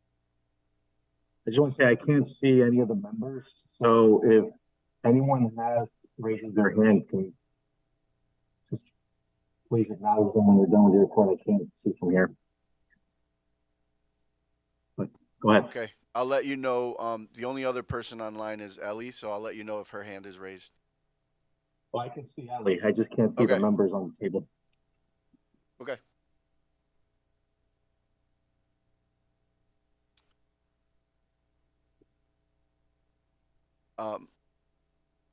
Ms. Brunel's hands up. So if Aaron? I may, Thank you. I just wanted to say, I asked for the presentation to be done tonight. Some dual language presentations were done for dual language families leading into the new school year as we transition into a middle school. And as Laura's role became more prevalent, unfortunately, I myself was just, because we have so much going on, wasn't aware of the meetings. So I called to have a meeting with her myself. And I felt like some of the information she provided to me personally was really helpful. Like, I've gotten a lot of feedback from parents this year about, why our middle school has 2 classes in Spanish versus why we had 3 before. And they feel like it's lost its dual language integrity. And, I was getting all these concerns. And then when I met with Laura, she was easily able to put those concerns to sleep based on the fact that we have a dual language coordinator now, which in years past we didn't. As we all know, we were just kind of, I don't want to say going by the seat of our pants, but, we were doing our best to create a curriculum year by year. So welcome. I thank you for coming this evening. I thank you for joining our district. As I said, I look forward to the information you have, mainly because I felt that it needed to get in the hands of more dual language parents. So thank you, and I will turn it over. Thank you, Aaron. Okay. Can you hear me? Okay. So my name is Laura Espinoza Muffson. I'm the Associate Director of Multilingual Education for the district. I'm going to talk a little bit first about the updated leadership model for the dual language program. In years past, we had a director of ESL and bilingual education who was in charge of both ESL programming and dual language, who was supported by me previously as a coach and the other ESL coaches. And the district made the decision this past year to split that role so that both programs could get the attention that they deserved. So we now have a director of multilingual education, Jennifer Albury, and she provides leadership just for the ESL programming K-12. And then my position was created, the Associate Director of Multilingual Education, so that one person could really be in the charge for the dual language leadership. And then, thank you. And then alongside that, this year, we also added a position for a district-wide Spanish language arts coach to support me in my role as the dual language leadership So we are growing the department to make sure that it gets adequate support and attention. Lara, can I just add, this model exists because the dual language program has been growing, right? It started off in pre-K, and every year we've been adding a grade, so that the model that we had before was sufficient, but the dual language program has grown so much that, it deserves, the appropriate attention from the right people, and Laura's been doing amazing work, and we appreciate everything she's doing. Okay, so now I'm going to talk about the elementary school models. So last year we made the decision to move to an 80-20 model in the elementary school, which is called an early dual immersion model. So that means that in pre-K and kindergarten, our students are exposed most of the day in Spanish language instruction, 80% of the day, and then 20% in English. And then in first grade, they moved to 70-30, so a little bit less Spanish, a little bit more English. So that would be 70% of their day in Spanish instruction and 30% in English. And then, so we've adopted that across K1 at Ian White and Kelly School. Thank you. And the reason, there's a lot of research behind, so before this, we were doing a 50-50 model, which meant K-5 students were exposed to English and Spanish equal parts of the day, but now in pre-K through first grade, they're getting most of their content instruction in Spanish. And the reason for that is that research has shown that program models that start with higher levels of the target language, in this case Spanish, have a 95 to 100% chance of closing the achievement gap by 5th grade for our English learners. So the more that we can start the students in the target language at an earlier age, the stronger, the more opportunity they have to build their English language instruction in later grades. So it is the best program to support the achievement gap for English learners. And then for our students that are native English speakers who are in the program to learn Spanish, obviously with higher percentages of the partner language at an earlier age will lead to higher levels of that language proficiency in later grades. So literally this model benefits all of our students, native Spanish speakers and native English speakers. Our native Spanish speakers will develop dominance in their native language, which will then help them attain English language skills much easier and faster than if they were not learning in their native language. And for our native English speakers, the more time that they have in the partner language, the more chance that they have to become highly bilingual and biliterate. And then this is just for Ian White School because Ian White right now has 4th and 5th grade. At Kelly right now, we are only up until 3rd grade. Due to the enrollment numbers, we made the decision to move to a 3-classroom model in 4th and 5th grade. So there's a Spanish language arts teacher and an English language arts teacher, but to keep fidelity to the 50-50 model, we decided to make math bilingual so that they could still be getting both languages throughout the day. So this just shows you, so the Spanish teacher teaches Spanish language arts and social studies, the English teacher teaches English language arts and science, and then the bilingual math maintains that fidelity to 50-50. And then this is just a snapshot of everything that I just talked about, but this is just Ian White again because Ian White is the only school right now that's pre-K to 5. So you'll see everything in blue is everything that's taught in Spanish. Anything in green is anything that's taught in English, and anything that's purple is bilingual. So you'll see that in kinder and 1st grade, almost all the instruction is in Spanish with a little bit of English language support. Starting in 2nd grade, they start that 50-50 split. So you'll see the Spanish teacher is teaching social studies and science, and the English teacher is teaching English and math. 3rd grade is departmentalized, so they have a Spanish teacher, a science and social studies teacher, an ELA teacher, and a math teacher, and then that 3-teacher model in 4th and 5th grade. And then we are also expanding the dual language program at the Kelly School. So right now, Kelly is up to 3rd grade. So the goal is to have 2 classes at every grade level in Kelly from kinder to 5th grade. Right now we have 2 kinders, 2 firsts, 1 second, 1 third. So next year we'll expand, we'll have 2 2nd grades, and then we'll expand into 4th grade. And if you go to the next slide, you'll see the projected expansion for Kelly School. So the goal is that by the school year 2027, 2028, they will have full kinder to 5th grade, 2 classes per grade in dual language.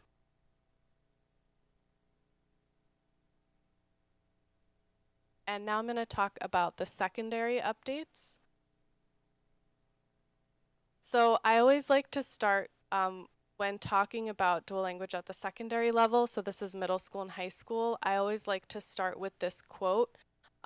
This is from Thomas and Collier, which are highly regarded researchers in dual language at the secondary level.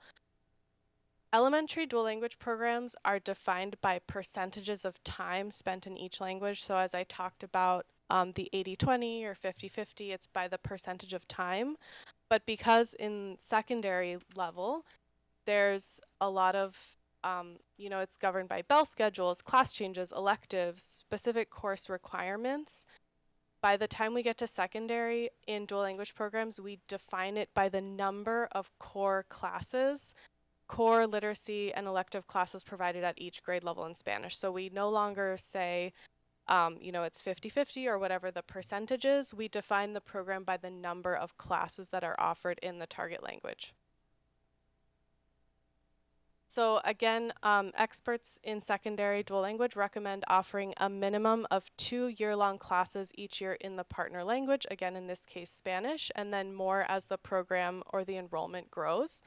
And due to our current enrollment numbers in our dual language program, our scheduling allows for 2 Spanish classes, which again is the recommendation as a place to start as we move into Sullivan. And then as enrollment numbers increase, we do hope to reevaluate to be able to add additional courses in Spanish. And I did an investigation on middle school dual language pathways across the nation just to make sure that our program was in line with the average dual language program at the middle school level. So I collected data from school districts in Virginia, Texas, California, Colorado, Massachusetts, North Carolina, and offering about 55% of those programs offered 2 courses in Spanish in grades 6 to 8, just as we are doing at Sullivan. So we're pretty much in line with the average middle school dual language program. There was about 33% that were able to offer 3 courses in Spanish, and actually 11%, there was one district that only offered 1 course in Spanish. So we're in line with the average program for the middle school. And so what that looks like is we have to have a language arts course every year in Spanish, which we do have in 6th, 7th, and 8th grade.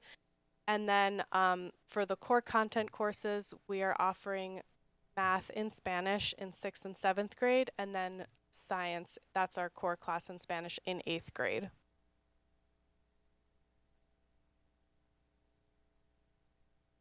You can move forward. And then for the high school, similar recommendation, offering a minimum of 2 year-long classes each year in the partner language. And right now, scheduling does allow us to offer 3 Spanish classes in 9th grade. So right now in 9th grade, we have an advanced Spanish language and literature course being taught, freshman seminar in Spanish, and then U.S. history in Spanish. And then because we just arrived at 9th grade, we are going to have to continue expansion conversations as we expand to 10th, 11th, and 12th. So we're going to start those initial expansion meetings soon to start talking about what 10th grade will look like next year.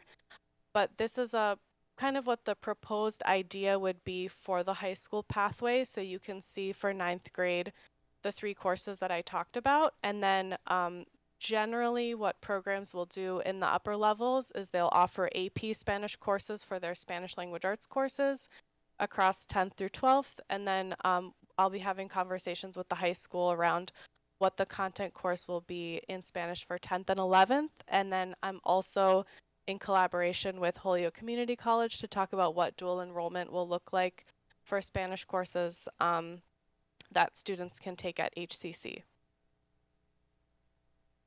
And then this is like everything that I talked about, kindergarten through 9th grade, what our language allocation looks like. So as we were deciding which courses were going to be taught in English and Spanish at all grade levels, we wanted to make sure that it matched.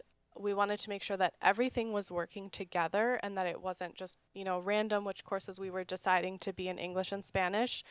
We want to make sure that students have the opportunity to engage in core content classes in both languages throughout their entire career. So we wanted to make sure that, for example, science they have kinder through 3rd grade in Spanish, and then 4th through 7th in English, and then again 8th grade in Spanish. So they're kind of alternating through all the grade levels so that they have the chance to engage in those content areas in both languages through their whole career.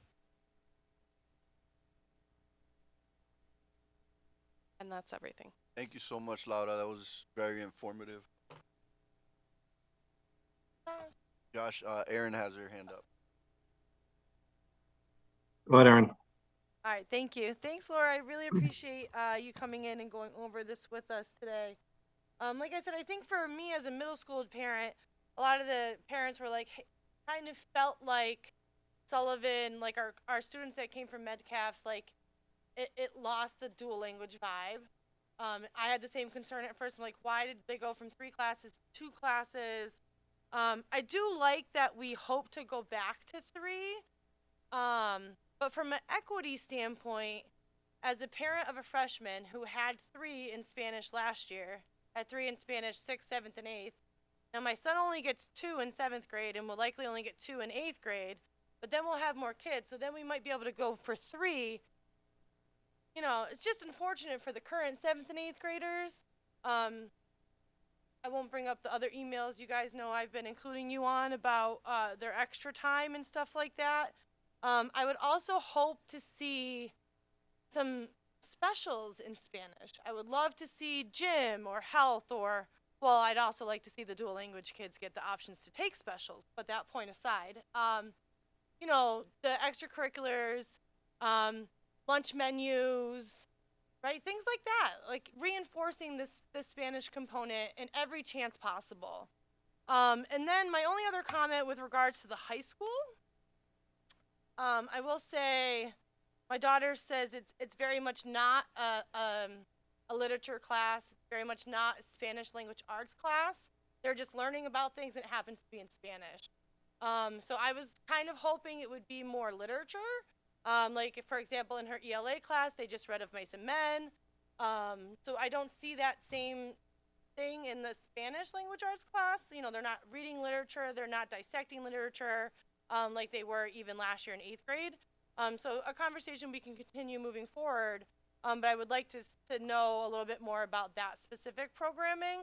But again, to the point of teacher retention, that's already her second teacher this year for that course. So, you know, that factors in too. But overall, I just wanted to thank you. I think your role is critical as we look to continue to expand. There was one other note I made. Where the heck did it go? Oh, okay. You had one slide that projected where you'd like to see enrollment numbers at Kelly as we continue to grow. My question is, as we continue to grow, this is not necessarily a Laura question. I'm sorry, I can't say Laura really beautiful like Anthony does Laura. I feel like I sound awful. I'd rather not butcher it. But more of a question to you, Mr. Soto, is as we see the numbers grow and we get there, we have to be conscious of those numbers for middle school. So I'm already hearing Sullivan feels very full. And I know this is a transition year for our middle schools. We have 2 years till Peck opens to iron out the kinks and figure things out. But, you know, we may find as a district that the idea of having English learners and the dual language program all in one building doesn't work because of the numbers, right? It seems to me like with full student enrollment at Ian White, half of Kelly's school being dual language, are those the only two? Just those two? Okay. So it just seems like we're going to probably end up with close to a 50-50, maybe 60-40 split with dual language versus not dual language. So just thinking ahead as a district, looking ahead to middle school, I feel like when we get our new school, when Peck is ready, that's our last chance. Like, we should be ready to make like the final impacts on our middle school programming then, right? So looking ahead, if that year enrollment's a little light at whatever school we solidify, because, you know, we have a plan. The dual language is supposed to stay at Sullivan, and other kids are supposed to go to the new school. But I just feel like these 2 years is the time to really like solidify and plan for when Peck is open, and then this is what it's going to be, right? Dual language kids are here, other kids are here. We talked about a buffer zone maybe, so for someone here's when there's influx and not influx, but you know, maybe it does end up being that there's a dual language middle school and there's a not dual language middle school because where the numbers lie. And to also ensure that the dual language programming is getting all of what it needs to truly succeed. Because, you know, I do feel like this year at Sullivan's going to be a little bit of a gap year. And I feel like, you know, if we get back to having 3 trending through high school, we're going to see that this little cohort of kids is a little bit more behind in their Spanish than they could be. Because, you know, the kids there now got 3 years, and the kids who might be there in 4 years will have 3 years. This little cohort didn't. It's also the cohort that was super affected by COVID. You know, my son was in 4th grade during COVID. That class suffered a huge loss of learning time. I felt like we held them back in the 5th to 6th grade transition. 5th and 6th grade went over to the second building at Metcalf 1 year. The next year we kept 5th back. And then when they finally did get 6th and transitioned over, we kept them in the 5th grade model versus entering that middle school model. So, you know, not to put the parent hat in the school committee hat, but my son's class is being significantly impacted by the consistent restructuring of how we're handling things. So just be conscious of that moving forward, because there's a 6th, 7th, and an 8th grade class at Sullivan now that, you know, the 8th grade especially had 3 Spanish classes last year. Now they get 2. or in 2 years when we have the numbers where we want, we might be back at 3. So just, you know, thinking about equity moving forward, and which is like why I agree your position is so critical, because for so many years we were just building, and it was great, but you know, not to say they were guinea pigs, but we were just building, right? Trying to figure out what's going to be best practice, trying to figure out what's going to work. I can't say enough about how I support this program, mainly too because of the points you made about our English language learners and how crucial it is for a district like ours to have been able to come up with a program pre-receivership. The dual language vision is pre-receivership, to come up with a program to really help to target the needs of the students here. And I think that's what this really did, because it's really helping our English language learners, because it doesn't matter necessarily what language you're literate in, you just need to be literate so then you can continue to grow as a student. So kudos to us as a district for continuing this program. I thank the current administration for continuing it, continuing to strengthen it, and see how it's valuable to our community. So thank you for your time.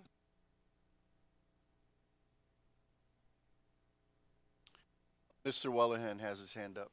Gosh. Thank you, Anthony. Thank you. Mr. Wellen. Thank you. Thank you. Thank you for the presentation. It, kind of a well thought out plan. I was going to ask you what states you kind of took the data from, but I see that here. So thank you for that. My other question is, going forward, you know, you're projecting out a number of years. Do you envision hiring more teachers to support this plan going forward? Yes, we will have to hire more bilingual teachers at Kelly School specifically. We may have staff already there who, you know, would fit those qualifications and could be, you know, moved into those positions as well. Okay, But yes. thank you. Yep. Mr. Kennedy has his hand up. Kennedy.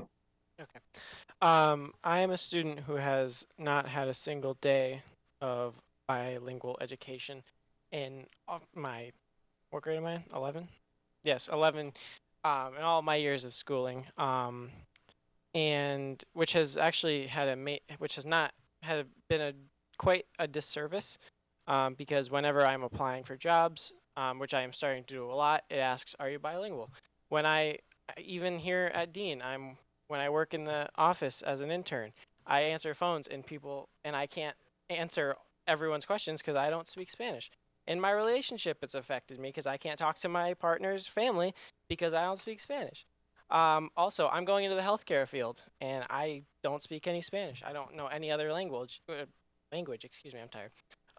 So to hear that this is being cemented, not only period, but at a younger age, which is a lot easier to actually, you know, get for to cement. It's a lot better to cement it at younger age in grades than, you know, high school is really good to hear, and also to hear that this is growing and can benefit the next, you know, future generations, so that this doesn't happen. Is great to hear. It's Mr. not Kennedy. too late for you. Any other hands? It's Tensley Back to Williams. Soto. Oh, Tensley Williams. Yeah. Thank you very much for coming. Many years ago, I asked the question, how come we don't have classes for English people to learn Spanish? So I'm happy about that. Thank you so very much. It was we needed that. So thank you for coming. We appreciate. Thank you. Mr. Collmore Any has other his hands? hands up. Mr. Callamore.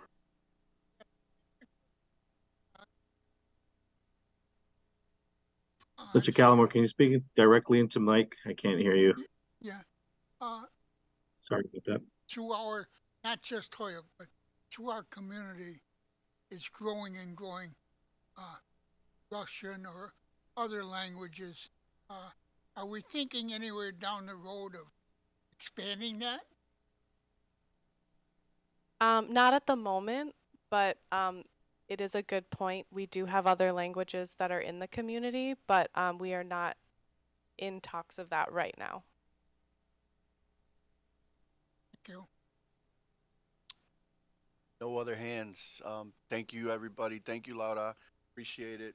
I did want to say to Mr. Kennedy's points, I think one of the coolest things that I've ever experienced in my time here in Holyoke was last year at the 8th grade Metcalf graduation. I get chills just thinking about it. It was so cool to just watch our students, who aren't native Spanish speakers, really conduct the entire ceremony in both English and Spanish. It was so impressive. It brought a smile to my face just watching.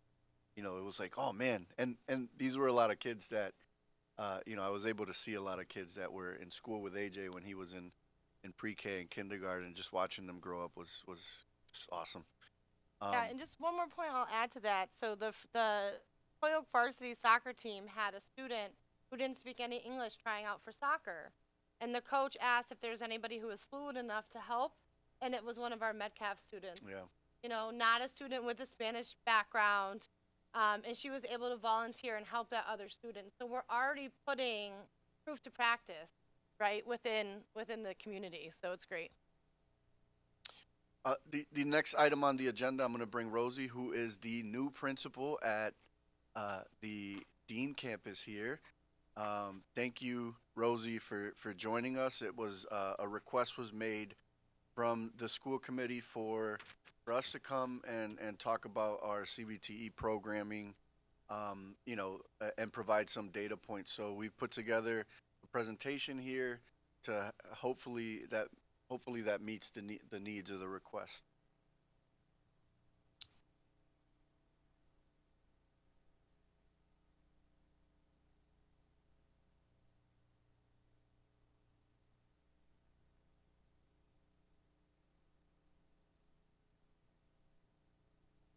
That on? Okay. We're up 300%. There you go. So right now, our full enrollment is at 368. Our highest enrollment are in grades 9 and 10, which are both at 111. These 4 grades have been capped at 110 for a few years. We do have attrition in the 11th and 12th grades. Our highest numbers and requests for shop are still consistent with auto collision, carpentry, culinary, and cosmetology. If you notice, our 9th grade says TBD because they are on their second round of exploratory, where they are now doing a full week at 4 different shops before they're placed in their final shop, usually the end of January. So those numbers will change. If we go to our next slide. Most people think of Dean and co-ops. So a co-op is the opportunity for grades 2nd semester 11 and 12th graders to be able to go out into the workforce. This is our second full year running an A week, B week pure model schedule, which gives our 11th and 12th graders the ability to go out to a business. I've included in the link that you can look at on your time, it is our Dean's internal website. From there, that's where all the abilities to access anything Dean related is there. And then our formal process for the co-op is on our co-op portal. This is where there are drop downs for the students, the requirements, the teachers' requirements, the administration requirements, and the business requirements for students who want to go out on co-op. Our co-op numbers in 2022, post-COVID, we're at 7. Last year, we had a concerted effort with it was our first year having a college and career counselor who also assisted with co-op along with our CTE director. We had 21 students out on co-op. This year, we have 6 that are active. We have 10 students that are eligible and interviewing. We do have 1 licensed co-op coordinator in the building. We still have 1 licensed college and career counselor, and we have 18 full-time shop teachers. So that's 2 full-time per shop with our 9 shops. and we have 3 CTE assistants. Next, we've had some capital improvements over the past few years. Don't quote me on any of these. So, I did some generic factors. In culinary, we have a new convection oven. We have new line tables, both cold and hot. And in our tea room, we have now outfitted with 4 booths and tables and chairs for fine dining, which is one of their standards. Cosmetology, an extra classroom has been turned into a new salon with 16 stations. There are 8 double stations and 2 sinks. Advanced manufacturing received large machinery, health assisting, simulator mannequins. Diesel now has 2 virtual simulators. Super, super cool. Yeah, you wear the virtual reality and you learn how to drive all the trucks and you actually physically feel like you're in the truck. It's really cool. Our gym, and lastly, our greenhouse space is being rehabbed by the Eagle Eye Club, which our students are part of. Moving forward, yes, Mike, we can move forward. 3 points of expansion we're considering. 1, increasing enrollment, slowly but surely. Right now we're at 110 per class. We'd like to move that to 120 to 125. All of that needs to adjust along with our shop teachers and requirements for Chapter 74 with the teacher-student ratio. And we share a building with STEM, so we're pretty tight in some spaces. We are exploring after dark hours, how to utilize this building outside of the school hours. We have some really great shops that could be open, and we're looking at some grants to fund that. We are also possibly looking to expand on the shops that we have, one of them being early childhood education. We have some connections with Holyoke Community College, the Davis Foundation, and we have done some research on that as a possibility. Lastly, we are always looking to increase our co-op numbers. In order to do that, our biggest obstacle for students is the barrier of transportation. They would need to be able to get themselves to and from that workplace on their off week. Not all of our students have gotten their license yet. We do run a permit class through our SRO.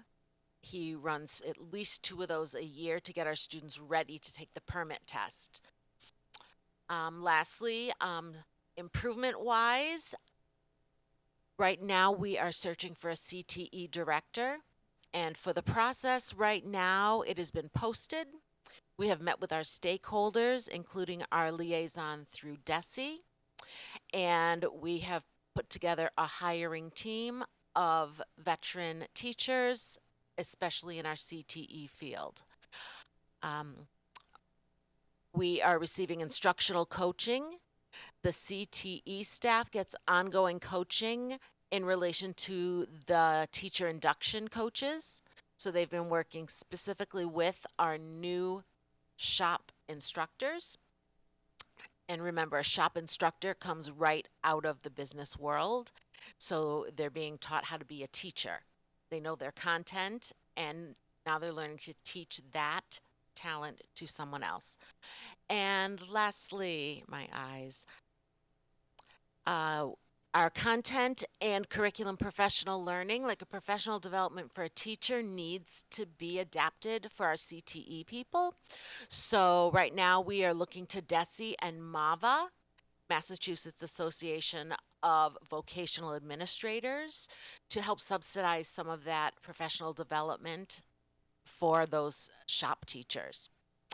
And lastly, we are doing a comprehensive review of the 9 to 12 funding and staffing in advance of budget season to get me up to date and be ready for when March comes. We know what we look for. I have a quick question. Okay. But- Daddy. Oh, and then after you, Ellie. Okay. Go ahead, Jody. So I just have a quick question, and this might be silly, but what does CTE stand for? Career Technical Education. Thank you. You're very welcome. Lots of acronyms. Ellie? That's okay. Miss Wilson. Well, Miss Caracciolo, Miss Rosie, my bestie from back in our HPS days, congratulations, first of all, on your new job. Holyoke is really just should be over the moon that they have you as the new principal at Dean. First of all, I just want to say there is something amazing in your presentation that you glossed over. Someone is giving a class on how to get your driver's permit. So it's something our SRO, our school resource officer, had been wanting to do for a while. He began it, I believe, was it 2 years ago, with one class. And when his numbers got too high, he did 2 classes.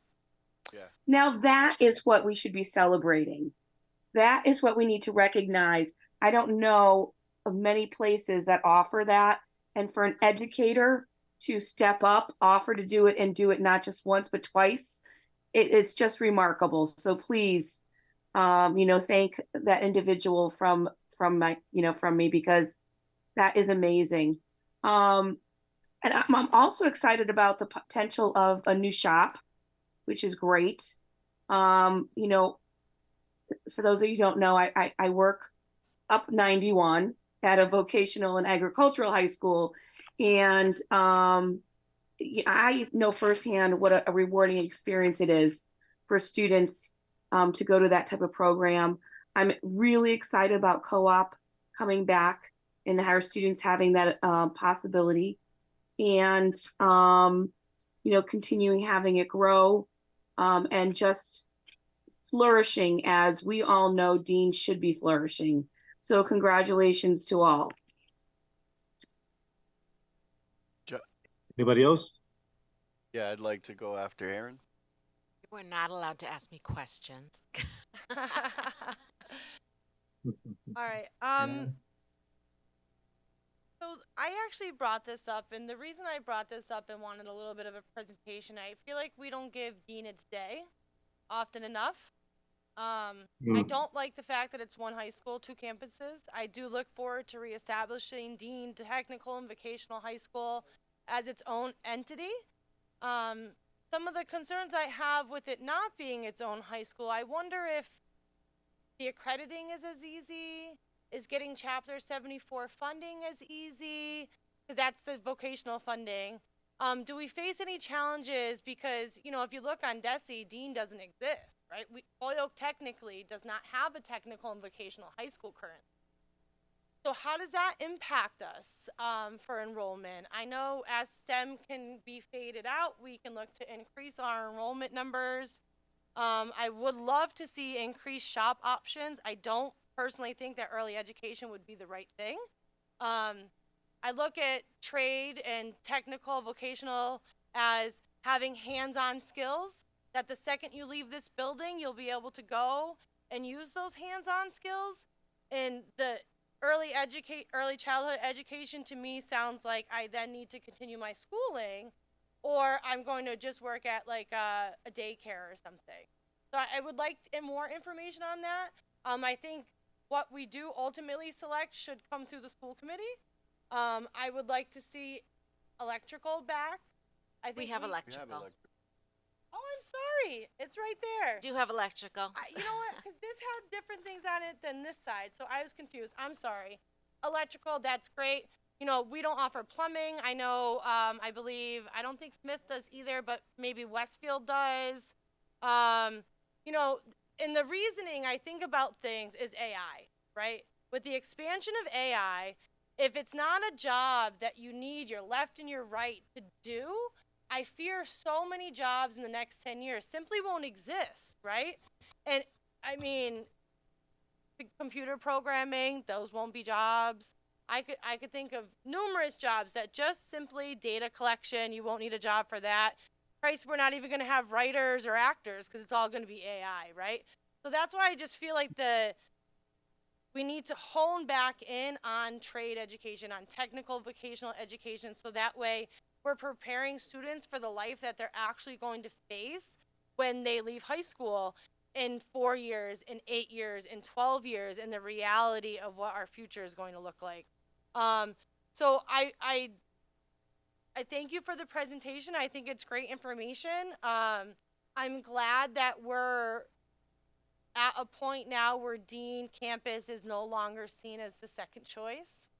I would love to see, and I spoke to Laura about this, is some kind of world language option for the students that came through a dual language program from K to 8 and then decided to come to Dean. I know many students that are freshmen that were in the dual language program and now they have no language opportunity. So there must be something we can do moving forward, somehow, some way, to whether it's gym class or something, right? There's got to be something we can do at this campus to incorporate a language, not just for the students that went through the dual language, but also we know how impactful it can be for our English language learners. And we don't just get English language learners in kindergarten, first and second grade, right? We get them in 9th grade, we get them in 11th grade, especially as the climate crisis continues. I mean, when Hurricane Maria happened, the influx of students we got in this district was drastic. And I feel like that's only going to continue. So I would love to see if we can work Spanish somehow into something here at Dean campus. But thank you again for your time. I won't keep talking. I look forward to talking with you more in the future about how we can continue to make Dean as strong as it can be. Thank you, Aaron. Anybody else? We have Mr. Collmore and Mr. Wellahan. Callamore. Yes, thank you very much for this report. I really appreciate this very much. But two questions. Do we still have a business committee set up years ago where the business people of Holyoke, surrounding areas, meet, discuss with you or discuss with someone else the possibilities of what we need to come out of our school? Yes, each of our shops has an advisory committee for that shop, and those are the local businesses. And then each of those 9 shops, one of those people becomes in charge of the committees. You're welcome. Now, the other question is, and I'm glad to hear it, Dean School expanding and doing much better. I applaud everyone that has anything to do with it because it's a wonderful, wonderful school here. But did we ever think of having a night school because of the enrollment and the people that want to come here and learn a trade? Yes, so that's the After Dark program that we are looking at with a grant to open up for an After Dark program, yes. Mr. Kennedy? Mr. Kennedy. Yeah, Mr. Wellahan had his hand up first. I had mine up too. Thank you. Thank you for the presentation. Just in terms of expanding the programs, we talked tonight a lot about the teacher retention and shortage of teachers throughout the state, the Commonwealth, the country. Are you short teachers in some of these fields? So right now, we are fully staffed in all of our shops. Great. Okay, that's great. Okay. Very good. Okay, thank you. Appreciate it. Ms. Tinsley Ms. Williams, Josh had her hand up. Miss Rosie, do you still have the business management classes? My boys took it, and they did excellent out in the workforce. So all of our 9th graders take a course called College and Career Readiness, and then in their later years, they take a financial literacy class. Oh, great. Okay, thank you. Great. I don't see any other hands. Thank you, Rosie. I just wanted to clarify. So some of this expansion work is contingent upon when we get our new middle school STEM moving out of the building, and you know, we have had conversations about this, but none of this is necessary. Or in terms of, you know, creating a new shop, we haven't solidified any plans. There's a whole process. We actually gotta apply for DESE. They gotta look at market research to see what jobs are out there, what other, you know, local area communities already offer programs. That idea was a popular idea because of, you know, it'd be cool if some of our students can come actually get real life experience in our schools, and then, you know, create a pipeline to teachers. You know, we thought that was a cool idea, but by no means is that like a finalized plan that's what we're going to be opening up. But and then the other clarification I wanted to add is that I don't know if people got it, but our SRO, Juan, who is the police officer at our school, he's the one that's running those permit programs, and he's doing it, you know, he's not getting paid to do that. So that's the type of collaboration with the police department that, you know, makes this SRO so special. You know, I wish, you know, if anybody were to be thinking about having an SRO in their schools, like that, should be thinking of people like Juan, who really feels like a part of the staff. You know, the kids, you know, love him. The kids, you know, check in with him. They have a relationship with him. It's not like he's, you know, he's there to police. He's there as part of this school community, and we appreciate everything that he's been doing. But I just wanted to make sure we provided some clarity around those areas. Thank you. I have my Grant. hand raised. Go ahead, Ellie. Ms. Nelson. That's okay. So I would like to make a motion that we send a letter to the SRO to thank him for going above and beyond to support students and build the relationships that are necessary to be successful. And that is the motion. Is there a second? I can't see anybody, so Mr. Please Collmore advise. seconded it. Mr. Callamore seconded. Anthony, could you just go around and do a roll call for me? Yes. Let me just get that second.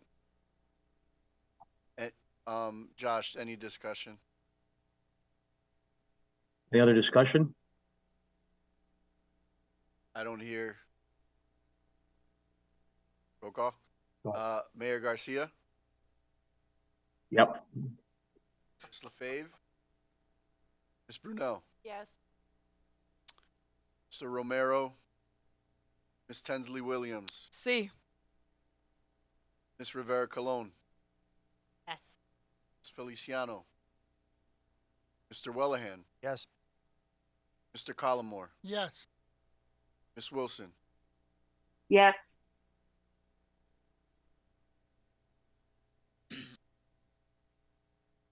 All right.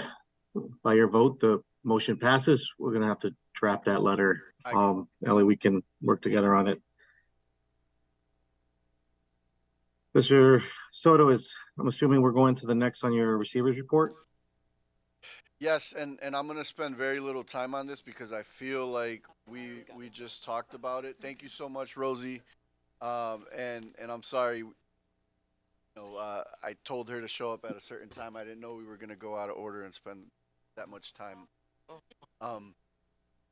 So we did talk a lot about retention, and this has been in both your packets, one in September, and now this. So you've had a lot of time to take a look at that. So I'll just breeze through it quickly because we had a significant amount of conversations. Everybody knows the importance of retention, and we're taking it seriously, and we know how important it is to keep our teachers.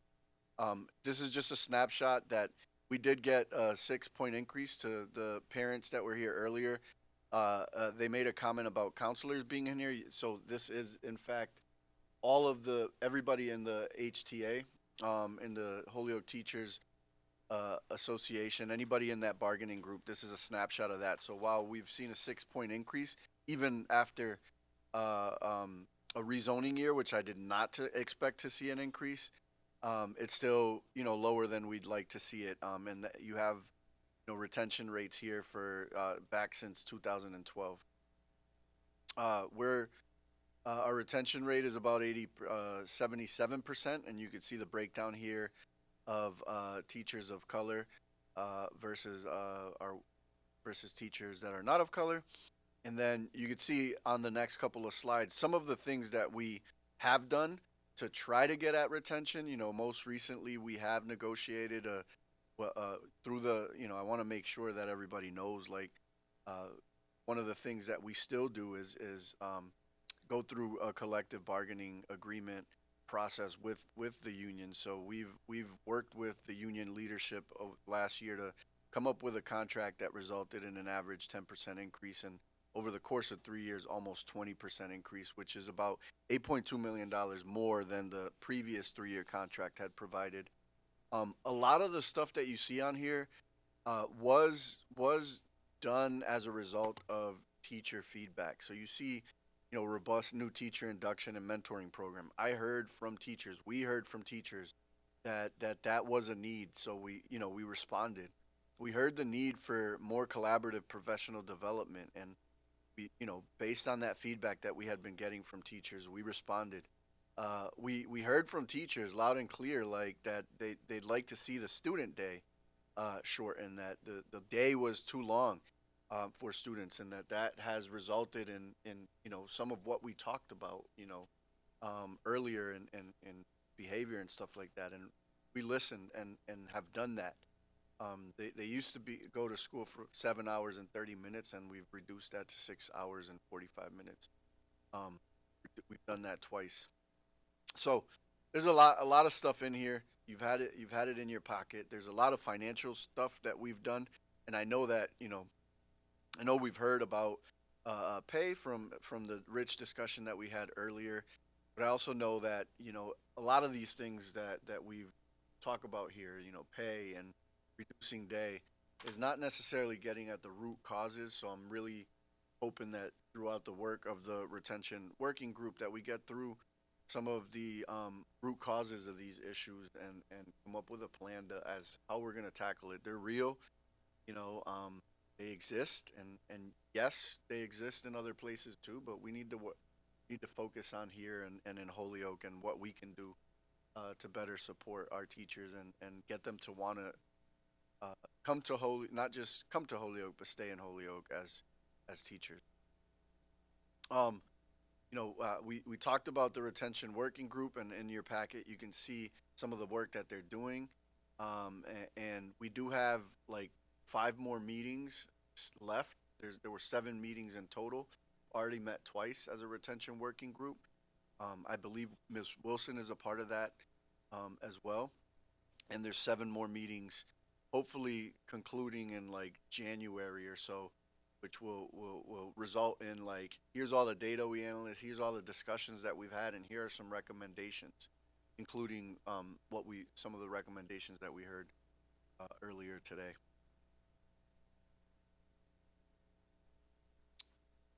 Any questions on that presentation? No question. Great. I'm going to ask Jenny to come up. Funny story. Jenny said, I might not get there in time. Can you make sure we go last? And I'm sure she's regretting that right now. Jenny, are you with us?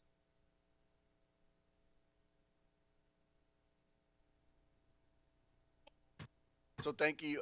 Jenny is the data manager for the district, and she leads our entire data team. We have 3 people on our data team, and she has just been incredible. You met with her last school committee meeting, where she talked about the accountability system itself, and there was a request to, and the state did finally release not finally, I mean, they were projected to release it when they did, but they released it the day after we had a school committee meeting.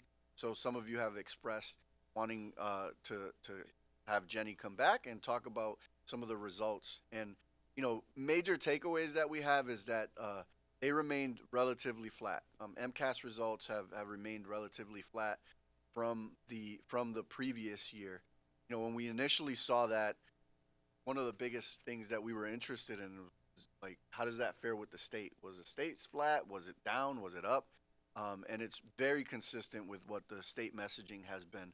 And the other thing that is pretty consistent with the state messaging is that we've kind of stopped the slide, right? After the pandemic, there's been this slide of student outcomes, and while we didn't see an increase, while we were relatively flat, you know the state's messaging to all districts is like they feel like we have a baseline of like that slide stopping, and this is where we want to see growth from this point forward. So that's those are some major takeaways that we had from the data, and I'm going to just have Jenny on to, and we've modeled this presentation.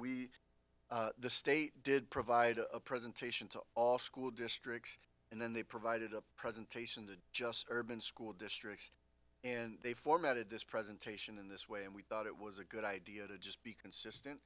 So we've kind of mimicked the way they've presented their data statewide, and did it to applied it to the Holyoke data so that you can see. Jenny, take it away.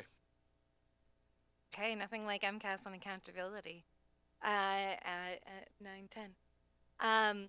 So this presentation is going to involve a lot of numbers, some math. I will not do you the disservice of reading it all to you. But as a quick introduction to these tables, these are some acronyms you'll typically find when talking about MCAS specifically. Percent NM is not meeting. PM is partially meeting, ME meeting, and EE exceeding expectations. So this is the scale at which DESE scores the MCAS. Percent M or E is those meeting or exceeding expectations. That is that basic threshold that DESE usually reports against. You'll see on the far right column, we have a meeting and exceeding expectation change compared to last year, 2022, as well as 2019, which is our baseline pre-pandemic. You can see across that there are a few pockets of increase, +3, +4 in grades 4, as well as 6 and 7. But the other grades remaining relatively flat. And then in general, when it kind of averages out, we are exactly where we were last year in ELA. You can also see that there is a lot of room for getting back to that 2019 baseline. Not a lot is probably the wrong word, but we are not quite at our 2019 baseline yet.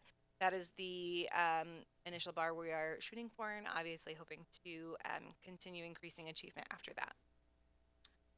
Yeah, and the other thing that I'll mention is 3rd and 4th grade is of particular interest to us and to everyone and to the state. You know, that those are the grades that they are paying particular attention to, because those that you see here in 3rd and 4th grade were pre-K and kindergarten during the pandemic.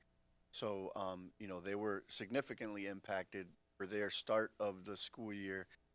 So the state is going to continue to look at that cohort, and we are going to continue to look at that cohort to see the growth. So I just wanted to add that context. Part of our equity commitments is that we are always looking at achievement broken down by race and ethnicity to make sure that we are cognizant of any kind of achievement gaps that exist in the district so that we can target those. What is nice to see among our Hispanic Latino students, we see that we don't have much of a change in 3 to 8. We have them flat, and an increase at the high school of 9 points. This is particularly important to Holyoke, obviously, because that's the majority of our population. Particularly concerning, however, on the other side is the slide of our white students, which is much greater. Keeping in mind, of course, that Hispanic students are our largest population, so those percentages for non-Hispanic students change a little bit easier due to the small number in the denominator. This is MCAS math. You'll see a similar trend, some minor bumps in score, +1, 3, as well as -1, 3. Again, very flat. Anything that is kind of within that range, I wouldn't say is super significant in terms of like a change of achievement. You're looking for something swinging a bit more for us to be considering that like a significant improvement or decline. The trend is pretty similar, similarly flat, excuse me. For math, you'll see Hispanic white students staying pretty steady, 3 to 8, race ethnicity in math, excuse me, and some larger dips again with our white students in grade 10.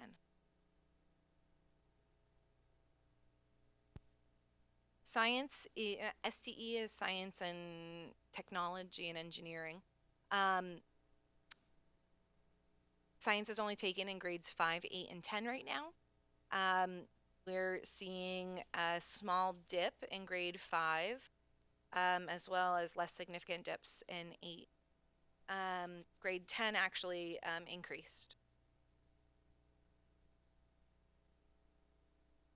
And we can see that that is similar across all racial groups in science for grades 5 and 8, as well as the increase in grade 10. Where you see those little dashes, that is just to indicate that we don't have enough students to calculate a metric. So we just don't have a big enough population. So DESE does not calculate scores unless there is 40 students within that particular subpopulation. This is a quick comparison of the district versus the state. I don't think that this comes as a big surprise, given our status as a receivership district, right? Part of that receivership is around NCAS scores. So you see that overall the district has a lower percent meeting and exceeding expectations compared to the statewide average. Some of the places, again, like Anthony mentioned, the state is concentrating on grades 3 and 4, especially these lower grades, and you can see that gap between where we're at, grade 4 ELA being 7 versus the state at 40. So those are grades too that we are paying particular attention to. Would it make sense for me to take questions specific to MCAS now, or go through accountability as well and then take questions at the end? Mayor, what do you think? I just, well, does anyone have any burning questions? If not, I'd rather wait till the end. I think the consensus is let's get through the presentation and then take questions at the end. Sure. So the accountability system is that full system that I went over with you guys last time, the one involving both that normative component, comparing districts to districts, as well as internal targets that are set by DESE for particular indicators. So this is the first year that the accountability system has been run for the first time since 2019. Last year we did receive an accountability percentile, but we did not have targets set for us because DESE was waiting to have that full baseline year before setting longitudinal targets for us.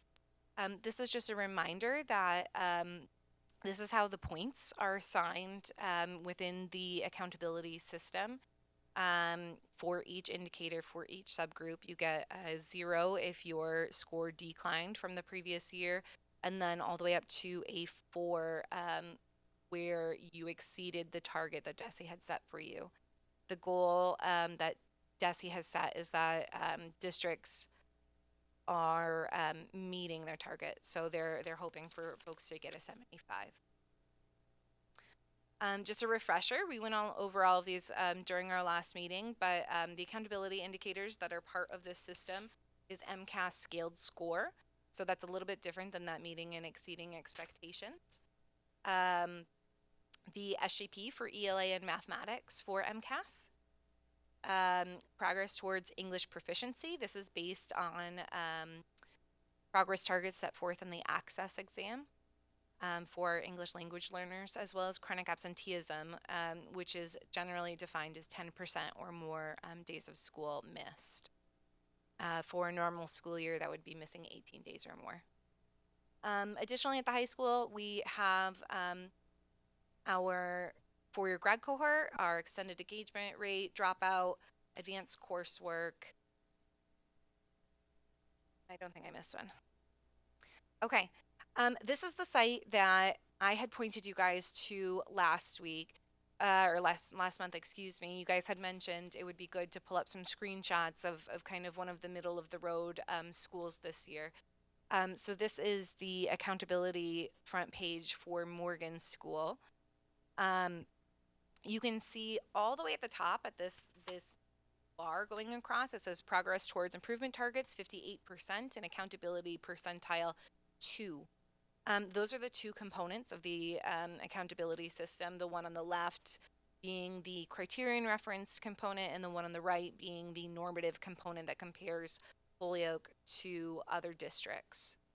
At 58%, Morgan School is considered making substantial progress towards their targets.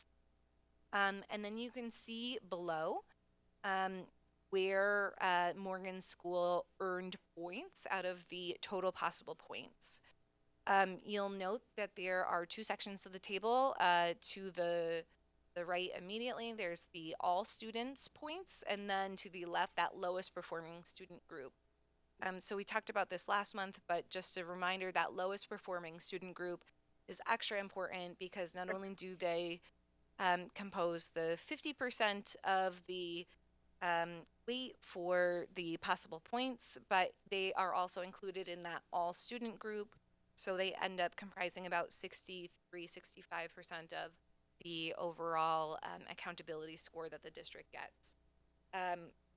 In this example, you can see that for Morgan School, they had met or exceeded their targets at a much higher rate for their lowest performing student group, meaning they're moving that floor up. And so that is where they earned much of their points. There is a link on that first homepage on the profile site that will bring you to the detailed indicators for every single school. And this is kind of a snippet of just what a couple of those tables look like. So what DESE has done is they have provided the baseline achievement for 2022 as well as the actual achievement for 23. They've calculated a change score and then compared that to the target that they sent, which is that fourth column over. It also lets you know whether or not the district improved below target, exceeded target, whether there was any significant change or a decline. Just as a reminder, those first two rows, the all student and lowest performing group, those are the ones that count officially towards the score that we get on our accountability rating that is ultimately given to us. But they also disaggregate all of this data by specific student subgroup. That is important because low student subgroup achievement or performance is one of the indicators for level of support that DESE uses when they are making accountability decisions.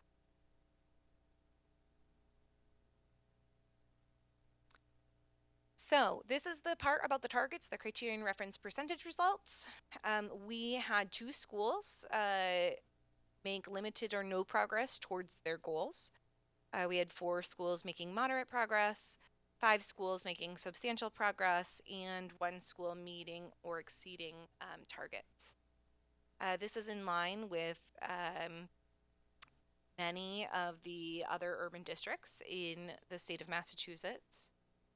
Holyoke as a district is in the high range of this moderate progress. Our accountability percentile was 7. McMahon. Okay, this is McMahon Holyoke Middle School is limited to no progress. Moderate is Metcalf, STEM, Sullivan, and Holyoke High School. Again, To your point, this is Holyoke High School, one campus. 50 to 74 is Peck, Morgan, Kelly, Donahue, and Lawrence. And 75 to 100 is Ian White.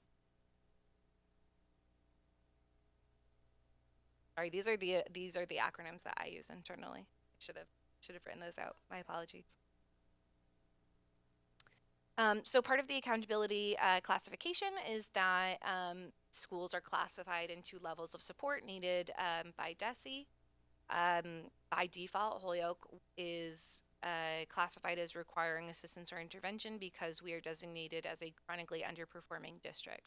So kind of that's gonna be the designation no matter what the results kind of are. Next slide. This is the normative percentile results. This is the comparison of all of those indicators for Holyoke compared to every other district in Massachusetts. So this is on a scale of 1 to 100, 100 being the highest. So these are all percentiles. Lawrence does not have an accountability percentile because they only had one testing grade. They only had 3rd grade last year. So I believe they should qualify for an accountability percentile next year because they will have 3 MCAS testing grades. This accountability percentile is based on all of the accountability indicators. So not just the scaled score, but also all of the rest of that. There is some very complicated weighting math that goes into that. That if anybody really wants to know about, I'm happy to send the table I found it on the DESE website.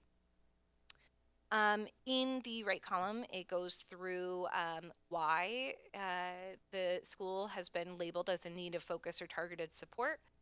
Again, lowest 10% of schools automatically get put into that category. And then it also lists where DESE has flagged low group performance for various student groups. Our key takeaways and the areas where we got the most points and excelled the most was chronic absenteeism, extended engagement, dropout, advanced coursework, and the lowest performing student group did better than their targets more often than our all student group. That being said, we do want to highlight that chronic absenteeism especially was one where we felt that DESE's target that they set for us was not aggressive enough. So while we did exceed that target, we dropped it below where DESE had told us to be. Like that is an area that we are continuing to aggressively monitor because we need to get that chronic absenteeism number much lower. We know looking at our data that students who are chronically absent do perform worse on the MCAS and have lower achievement results overall than students that are in school 90% of the time or more.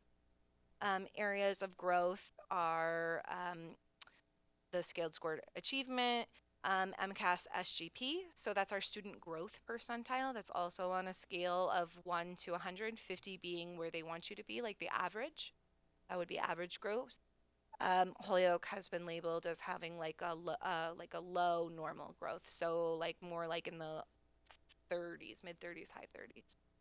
And then we have a particular issue with progress towards English language proficiency at the high school level specifically. This has a lot to do with long-term ELS. The way that DESE calculates English language proficiency is that it should take, according to DESE, 6 years for an English language learner to master English.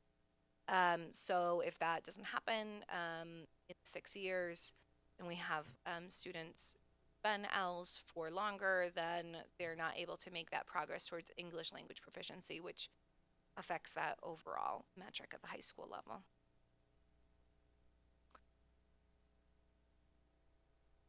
So all of that being said, we know that MCAS is incredibly flat this year, which is consistent with the rest of the state and the rest of those urban districts. But we do see indicators of improvements in other areas for which we are collecting data. We have seen particular growth in the district's early literacy initiative that Kina has been leading with accelerated growth, increasing from 22 to 23. We've also seen students who are starting below grade level reach that accelerated growth, which means that they are kind of filling in that gap that we had been measuring. And then we are also seeing the achievement gap for our L students and non-Ls decreasing, which shows that HPS is meeting the needs of our multilingual learners better. Like I mentioned, we know that attendance rates of higher than 80% are leading to higher MCAS scores and higher achievement in other areas as well. So that's a place to concentrate. And then on a leadership side, we know that there is a commitment to classroom coaching, planning and data meetings that are supporting teacher practice, as well as the overall shift to distinct elementary and middle schools to better support our students and staff. In the coming weeks, HPS is committed to continuing the work that we have set forth this year. And some of these steps have been noted as being continually important and will be focus areas. So making sure we're looking at the quantity and quality of student work, examining the quality of work to assess the student's understanding of the material, and to create reteach plans when necessary, as well as providing grade level PD and building inclusive teaching practices within schools. Thank you, Jenny. And a couple of things not on this list. One of the things that, you know, when the urban superintendents met with the state to look at MCAS data across just the urban districts, some of the one of the important guiding questions that came up where we were able to break out with other superintendents and with our own teams is like, how are we using this data to inform some conversations that we may be having with principals and leaders, right? Just as an example, like, you know, if you looked at Ian White kind of stuck out, right? So, you know, Dr. Mahoney and I and Jackie and Sarita are, you know, next steps are one of the things that we need to do is talk to Karen McDermott, like, hey, you saw some really significant growth. What did you do this past year? You know, in addition to what all schools were doing, but what did you do specifically that you think contributed to those gains? I know we had an awesome math coach over there. And, you know, so, and then on the flip side, you saw McMahon on the other end, and you know, I know that McMahon had experienced some probably the most discomfort with some of the decisions around rezoning, and I know that, you know, they suffered the unfortunate, you know, passing of one of their ELA coach, you know, at the beginning of the school year. So, and I'm not, you know, but those are conversations we got to have, like, hey, what happened last year that, you know, that contributed to the lack of growth? But all of our principals are trying, and all of our teachers are trying, and when when you try so hard and see great results, it makes you happy, and you're like, oh wow, it feels like you paid off. And then when you try so hard and don't see the results, it could have a different impact. So those are some important conversations that, you know, we're going to be having with leaders. And I think the part of the challenge this upcoming year, and you know, we got to reach out to the state and get some support on this, is that, you know, we totally like moved our students around during rezoning. So comparing Metcalf next year to Metcalf the past years, like, it's not even a comparison. They're not the same schools. And Ian White to Ian White and McMahon, like, those are the students are just different. And so we have to have a conversation with the state. They're waiting for us to complete our October 1 Sims data. which is usually done at the end of the month in October. We certify that data. They're going to take that data and then, they'll see where the movement is, and then we're going to sit down and have a conversation about them to say, like, what does this mean for targets and things like that. So, thank you, Jenny, for reaching out. And thank you, Jenny, for being here tonight. Sorry, you asked to be last, by the way. That wasn't my idea. No, I know, and I'm going to open it up to questions. I didn't say we were done. Any questions from the member of the school committees? Miss Brunel does. Go ahead, Ms. Brown. Aaron. Thank you.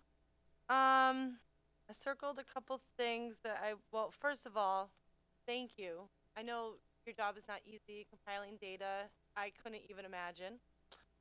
I'll start by saying I look forward to the Thrive Act passing and eliminating the graduation requirement on MCAS and the overall excessive of standardized testing that we have here. I think it's interesting point you made about action steps and chronic absenteeism and the fact that we met our target. Because the commissioner sat here and asked us, what are we doing about chronic absenteeism, as if it was like this really big problem. So why would they set a low target if it's such a big problem? So you probably don't have the answer to that, but I'm just curious overall, like, right? Like if we could achieve the target, like you said, why not make it harder? So the targets that they met, the targets that they set are all based on the data available in Massachusetts. So what they do is they pull the attendance rate from one year and then to the next and identify schools that are similar to each other, both in performance and demographic wise, to see for those schools that are similar, what are the gains that some of the high performing schools doing? And what is possible for schools within that range. So using data pre and post, they set targets that they think are achievable based on past performance of other similar districts. Right, and then I'm curious as to what gains we've made in advanced coursework. I would love to know the numbers of students we have enrolled in higher courses at the high school. Probably don't have that information today, but moving forward, it's something I'll look for. And then, you know the numbers offhand? Well, I can tell you what comprises the advanced coursework list. If that's Sure. Yeah.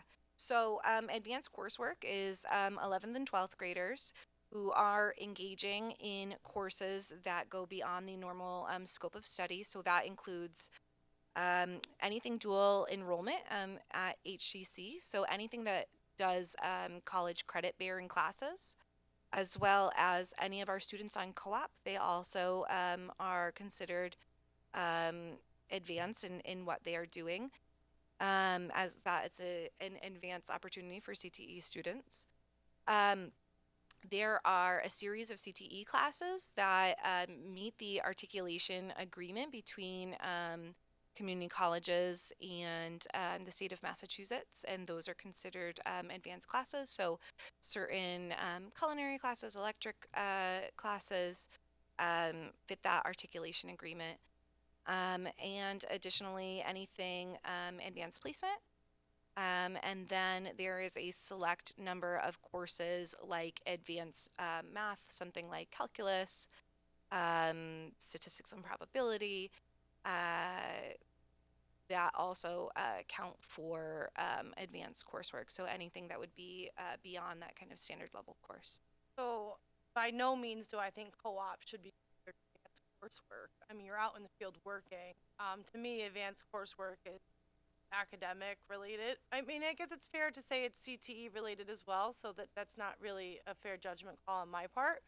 But co-op seems, I mean, that seems a little bit of a stretch. I would like to know numbers at advanced placement and really true honors classes at Holyoke High in the academic. We can share that information. I think the short of it is that we've seen more students enrolled in dual enrollment, especially when you look at the kids that we're projecting in the spring. We did have Lori come to the DEI subcommittee or the policy subcommittee, and she presented some of that information when we talked about the block schedule.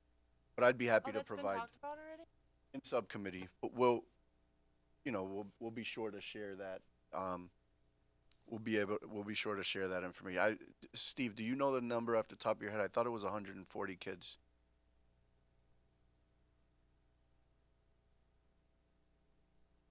Okay. We'll get that to you. Yeah.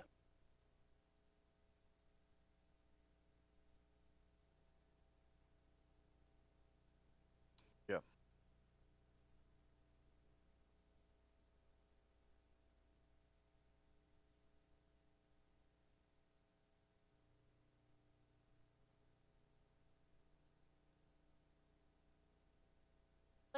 I'd like freshman numbers.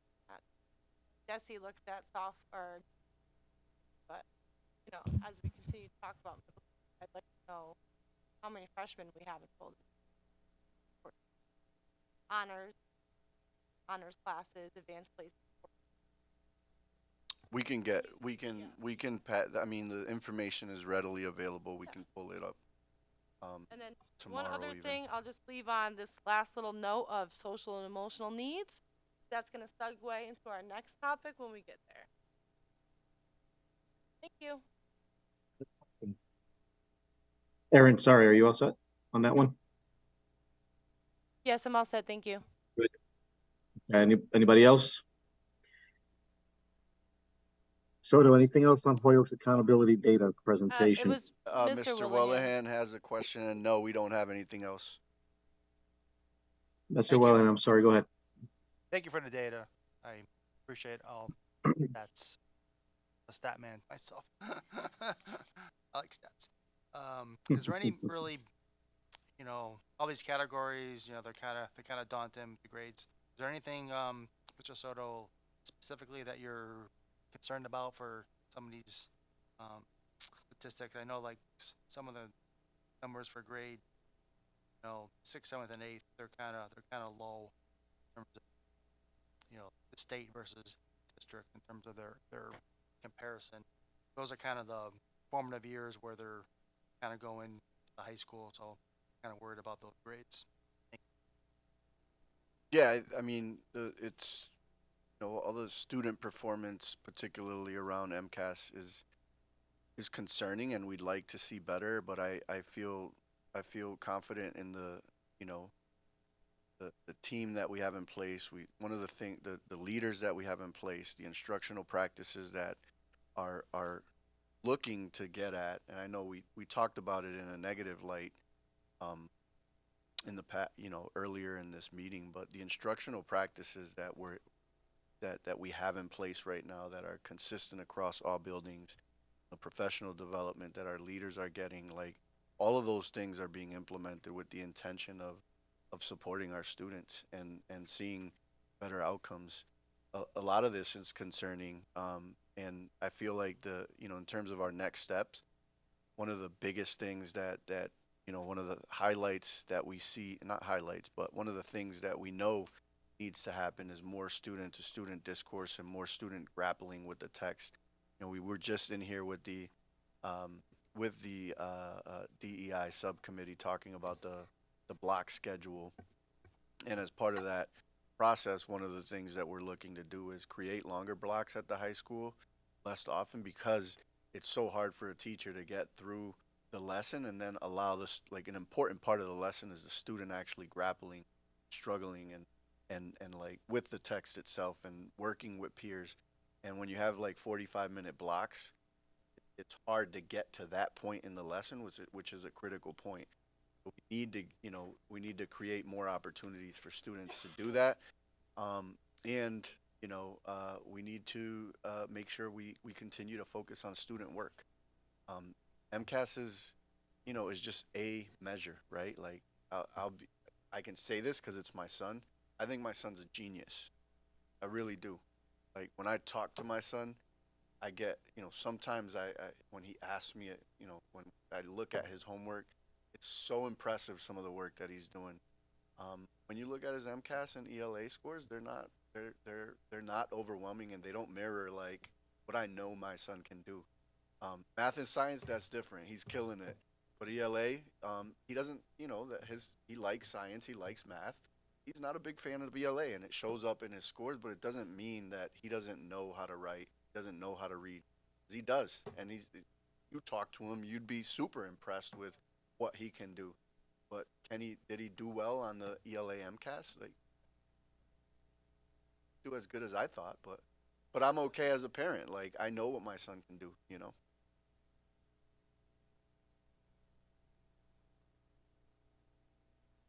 Mr. Whalen, the microphone. Thank you. I got Commissioner Riley here.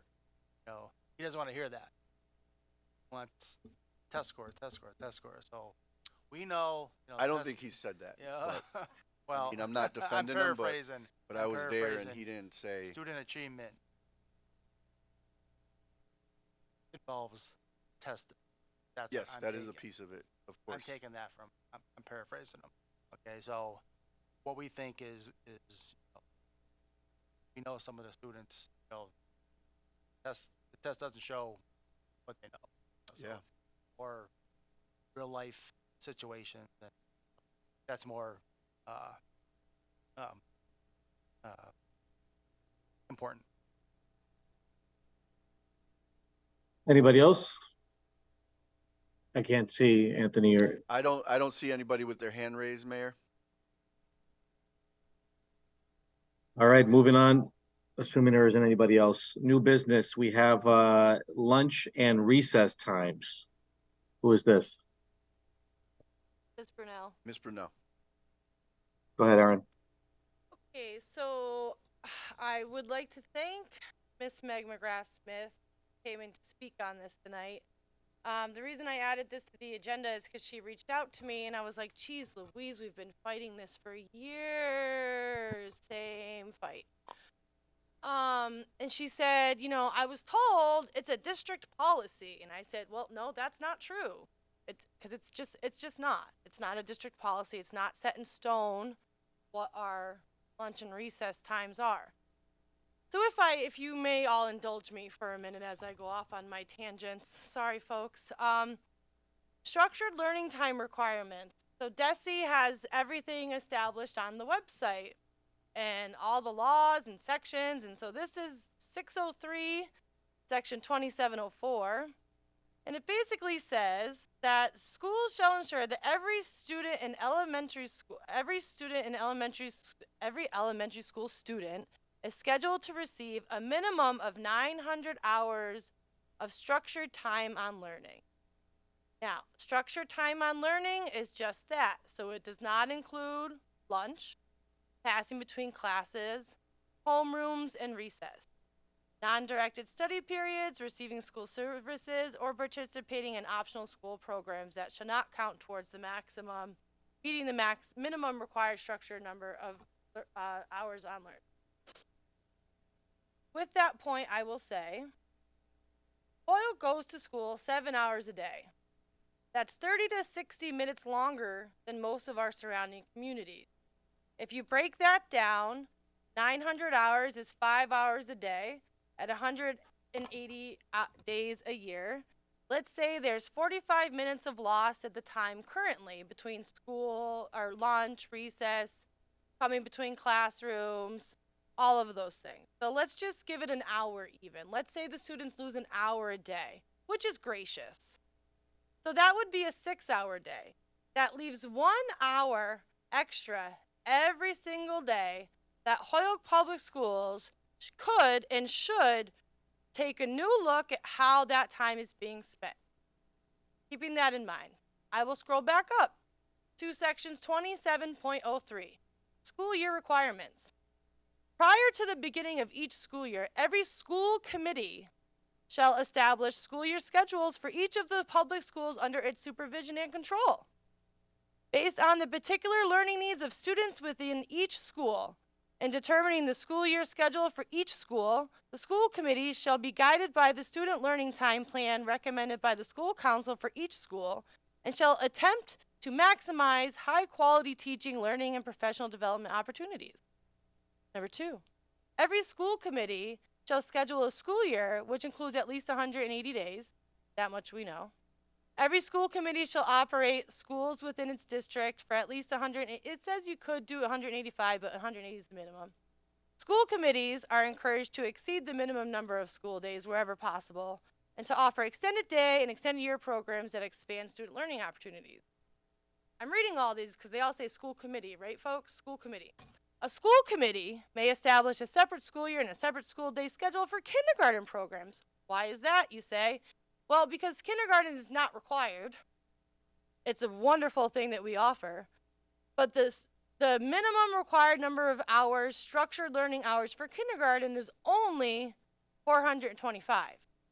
Now, there's no required structured hours for pre-K because, again, we're fortunate enough to offer pre-K. So not required, but keeping in mind, neither is kindergarten. Going back to my points. When you break that down, as I said, that leaves us as Holyoke an extra hour a day that we have above and beyond the 900 hours of instructional learning time. So I challenge this district, Mr. Soto, to reimagine what we do with that time. We have been over-focused on time on learning for the last 9 years, forgetting that ultimately kids need time to be kids.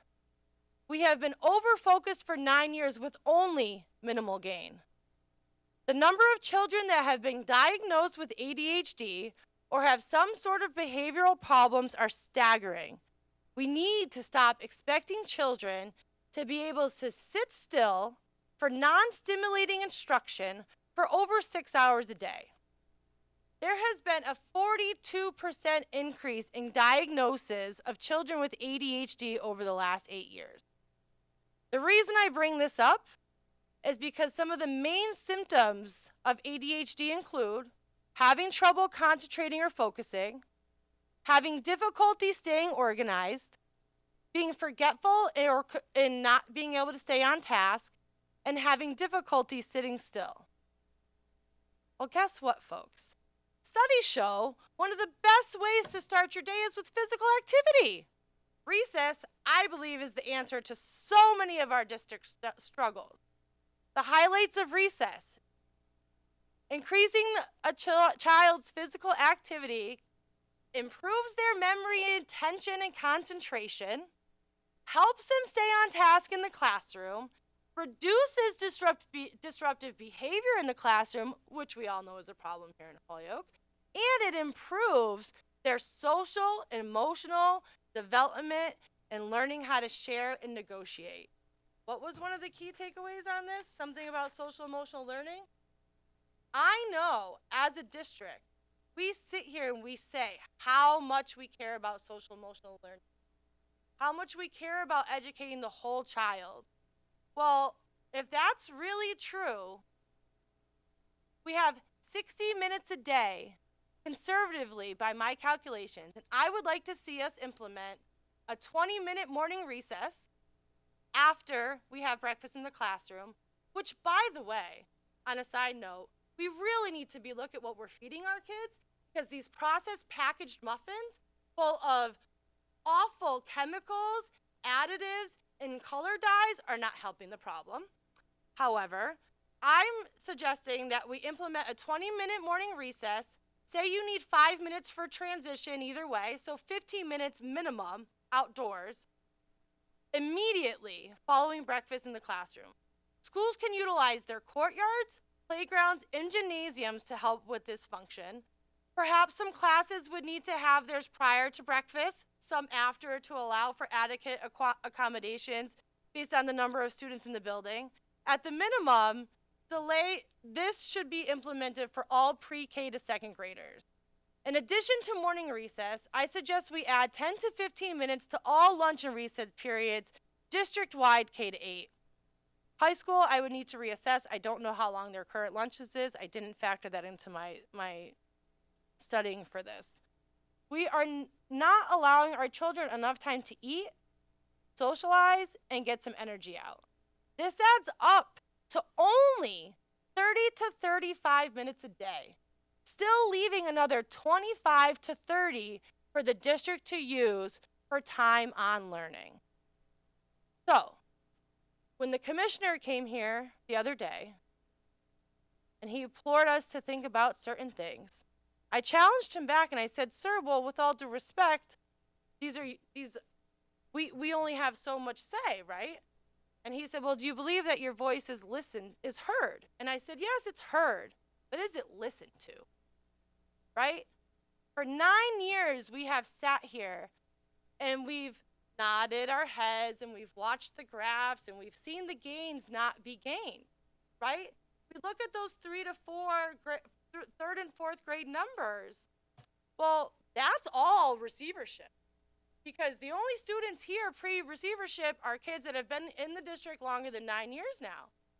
So who really owns those numbers? So let the school committee start to have some say on what we feel is best for our students. And it's not even just me, because I'm not an educator. I didn't go to school for this, but studies prove it. And one of the simplest things that we could do, starting, if not next week, because scheduling would take time, maybe after the Thanksgiving break, if not certainly come January, is adding recess so that our kids get a little bit more time to be kids. Our kids get a little bit more time to get their antsies out. Our kids get a little bit more time to socialize, because, you know, we simply expect too much out of them. So this is why I brought this up. I was also reached out to a parent who asked me why her kid doesn't get to go outside. And I said, well, what do you mean? She goes, well, she only gets to go outside and use the playground like once a week because there's one playground for too many kids. I was like, well, I don't know about that. I'd have to look into that. I feel like as a district, we need to do things all in or all out. Someone just made a comment to me, will some schools have longer recesses, or will some schools have morning recesses? And no. So I am making a motion, and would hope somebody would second it, to formally request that the district receiver implement a morning recess and adding a minimum of 5 to 10 minutes to afternoon lunch and recesses. Really sick of my son telling me he didn't have time to eat a sandwich, so he gave it away to somebody. Also, what's up with third lunch at the high school never having enough food because they run out? That's another conversation as well, but it involves lunch, so this is lunch and recess time. But yeah, so that's my motion. I would like to make a motion that the district adopts a new recess policy and implements a morning recess and adds time to lunch and recess for the afternoon.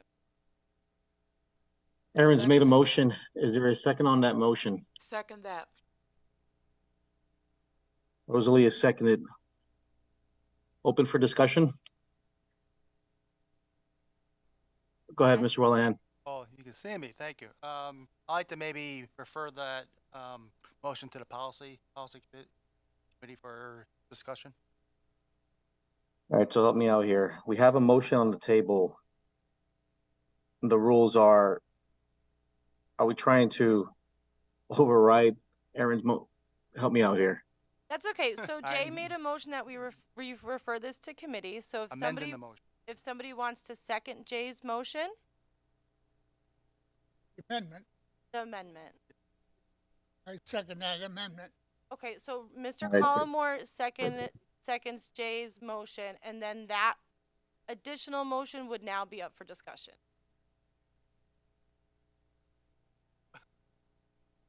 Go ahead.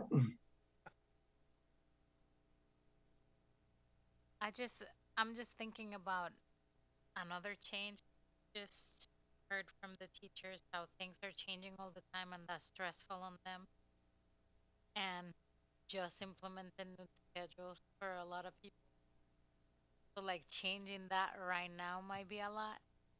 I'm just thinking about how to do it well, because we want to do it so that everybody who needs it gets the recess. Everybody will get the extra lunch. I'm just worried that it might be all at the same time, and then it might be over.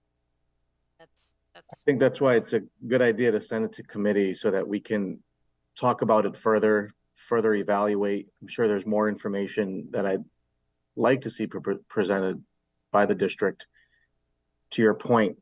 So Any other discussion on Jay's motion to send to the policy subcommittee?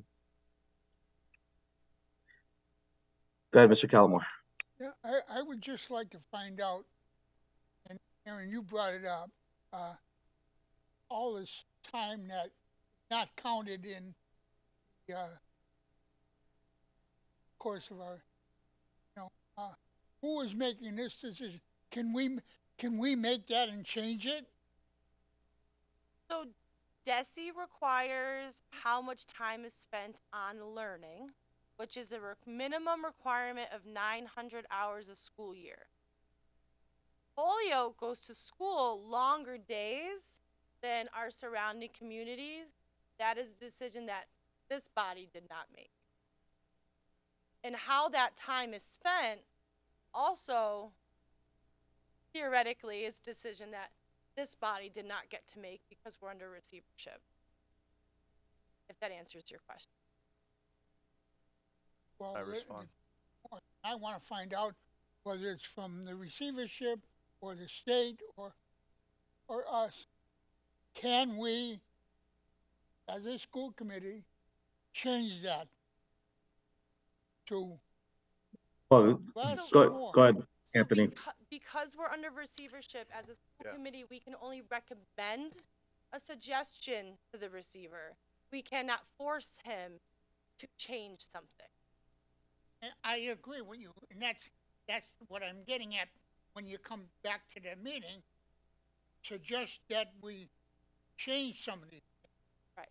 So we can only suggest and pass it along, and it's up to the district to implement or not. But at least we can go on record as attempting to implement a new policy change if it's the wish of the body. Josh, if I may. Are there any other committee members? Hands up. Josh. Go ahead, Soto. Yeah, I just thank you for the feedback, and I just want to for point of clarity, not to nitpick obviously, but like we did shorten the student day down to 6 hours and 45 minutes most recently. Shortened it to 7 hours and 5 minutes before that a couple years ago based on feedback that we had been getting. And as with every big decision that we made, we go through a process of getting feedback. So we did a as part of our middle school collaborative programming and designing and our rezoning work, we worked with a company, ERS, to help us think through what the schedule should look like. And part of that work was getting feedback from staff, and they also helped us think through what the elementary schedule could look like. And this is a point that came up. I mean, before we have what we have now, there were some schools that had 20 minutes to do lunch and recess, and people have expressed that's not enough. And we took that feedback into consideration, and we've implemented through this process a new schedule which added more time for recess. So some of our schools have 30 minutes for lunch and and then a separate recess. Some of them have 20 minutes for lunch and then a 15-minute recess. So we did some of that work, and as part of it, like, we've already extended some of that time. But I'm happy to share, and I'm not saying that work is done, that it's a trade-off, that like we have to, if we want to look at the schedule again, the trade-off is student learning time, right? Like we just looked at some data that that suggested our students need a little more support in learning time, and I get this, I understand the push, but that's the that's the trade-off that we got to consider.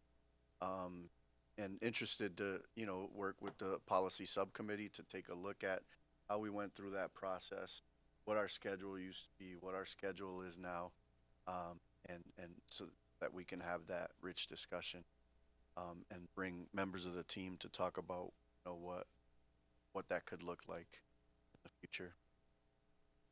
Any other discussion? Yes, please. So, Is that Aaron? yeah, it was Ms. Brunel. To your point, Mr. Soto, like, some schools shouldn't have one thing and other schools have another thing. Because we are the district of Holyoke, right? We are Holyoke Public School.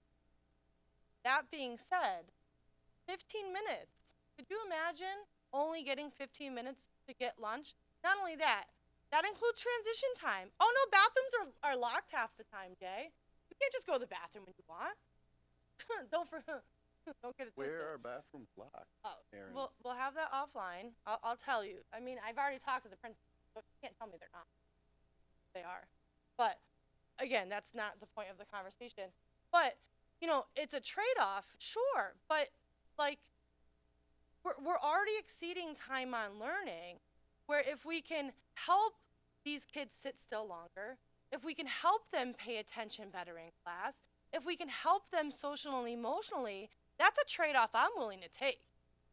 Why don't we pilot it, try it for 2 years, see what kind of results we get, because 9 years of stagnant, or at least 3 years post-COVID, of not just stagnant, but very little growth, we need to try something new. We need to, you know, stop pushing these kids to just teach to a test. Stop focusing on MCAS and only testing, right? Maybe if we implement some of this, they'll test better because they're paying attention better in class because they have more time to socialize. Like I said, the symptoms and the improvements, I mean, it's statistically proven. Anybody can find the research. That aside, I guess we should vote on Mr. Bullethan's. All right, so motion to send a committee so that the committee can come back with a recommendation for the recommendation. Anthony, can you do a roll call, please? Unless Yeah, there's any other so discussion. The motion was made by Mr. Wellahan and seconded by Mr. Collmore. Mayor Garcia, Yes. Ms. LaFave, Ms. Brunel, Mr. Romero, Ms. Tensley Williams, Yes. Ms. Rivera Colon, Yes. Ms. Feliciano, Mr. Wellahan, Yes. Mr. Collmore, Yes. Ms. Wilson. And by your vote, it gets sent to committee. Thank you. HPS email versus personal email. Whose agenda item is this? I don't know who added this to the agenda, but I think it was Miss Wilson. But what I will say is that we're in the process of making sure every single school committee has an HPS email account. I know some may choose to use their personal account, and as you could, but you know, we want to make sure that each committee member has an HPS account, and we'll make sure that all communications that we send out to the school committee get sent to the HPS email and the personal email of your choice. If you're already using your personal email, it shouldn't impact you at all. But you know, we'll just have this additional email from HPS. Make sure that the accurate email is the one that's posted on city websites. I my HPS don't want that to suddenly one that.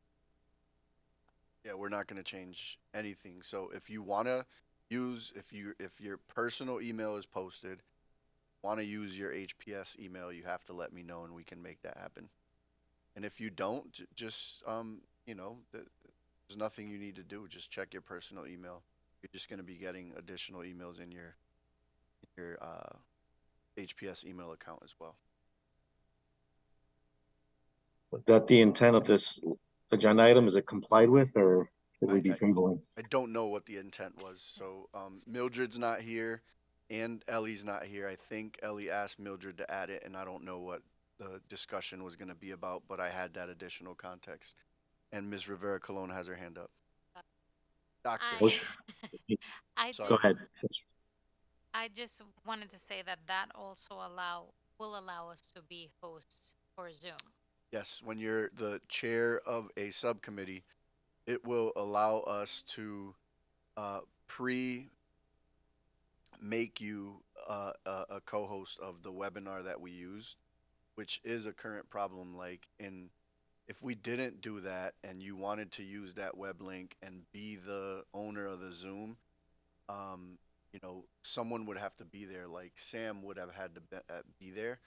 So I'm trying to, I'm trying to work through some of those issues in a way that until we get some support, I'm trying to work through some of those issues, and this is an easy way that can happen. So the chairs would use that email account when they log into the webinar and of their subcommittee, and that would allow them to be hosts. Thank you. I think, yeah, Josh. Yeah, I think, well, can I get a motion to table? This is Ellie's agenda item, and I want to make sure she's here to be able to talk about it. I understand why we should have public emails. Communities across the Commonwealth with open records requests are having local government officials and, kind of get away from using a personal email, but it's a transitional thing. So it's not necessarily heavily enforced, but good practice to start moving in that direction. So do I have a motion on the table?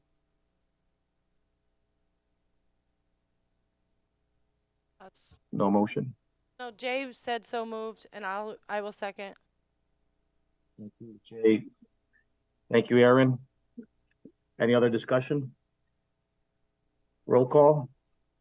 Anthony. Mayor Garcia, Yes. Ms. LaFave,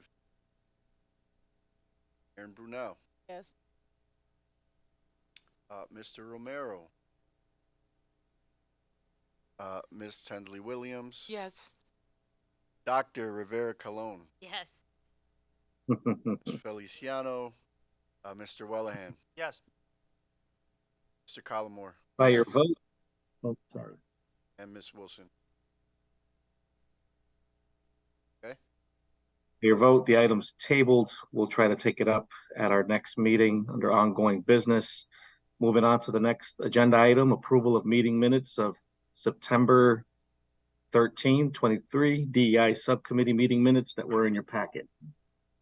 Motion. I'm gonna make and a a motion? motion to table this pending review at the request of Mr. Collmore to make sure that we HR to see if we can have in our minutes a phrase of teachers of color. Motion to table. Is there a second? Yes, Mr. Collmore. Mr. Callamore seconded. Thank you, Mr. Callamore. Any other discussion? Roll call. Mayor Garcia, Yes. Ms. LaFave, Ms. Brunel, Yes. Romero, Ms. Tensley Williams, Yes. Dr. Rivera Colon, Yes. Ms. Feliciano, Mr. Wellahan, Yes. Mr. Collmore, Yes. Ms. Wilson. Okay. All right, committee updates. Anything on policy? Well, Ms. Wilson is not on. So we'll move on. Finance subcommittee. Mr. Wellahan. Thank you. Finance subcommittee, we have scheduled a meeting, Sean, for October 18th at 5 o'clock here in the Fifield room. Excellent, thank you. Is that it, Ms. Wellahan? Yes, thank you. All right. A joint city council school committee. Aaron, Ms. Brunel. No, sorry, our meeting had to be canceled, and I've been having a hard time getting it rescheduled. Okay, no problem. Diversity, equity, and inclusion subcommittee, Dr. So we had our meeting. We had an update from the equity task force where there's gonna be the start of affinity groups for teachers, which is going to be the start of building community and safe spaces for our teachers, which is going to be a step in the right direction, especially after all the things we heard today. One thing that we wanted to, and this is a request for you, Mayor Garcia, that I know you shared. We were talking about a process for the renaming of Peck School, and we were wondering if you could share with us any information or research that you have about Dr. Peck that we could look at and be educated about how the process came about in order to move forward and look at a process that would be equitable. Yeah, I did forward, maybe she didn't get to it. I did forward the information I had to the vice chair, but what we'll do, and I know she's listening, is I'll pass it as communication for our next agenda meeting. And then that way everybody has it, receives it, and you can go forward with trying to come up with a plan for an inclusive process for renaming the school. Is that okay? Yes, thank you.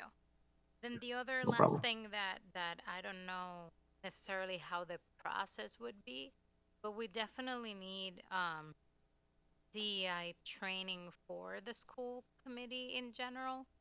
So that's something that has become apparent from our last DEI meetings as well, because we need to know more and be able to do everything in the best way possible. And I know that we have some resources now about the DEI work done in the district. So I don't know how to go about that, but I wanted to make sure that we mentioned it as bubbling up from the subcommittee. Thank you. You. Any other? I guess that's that.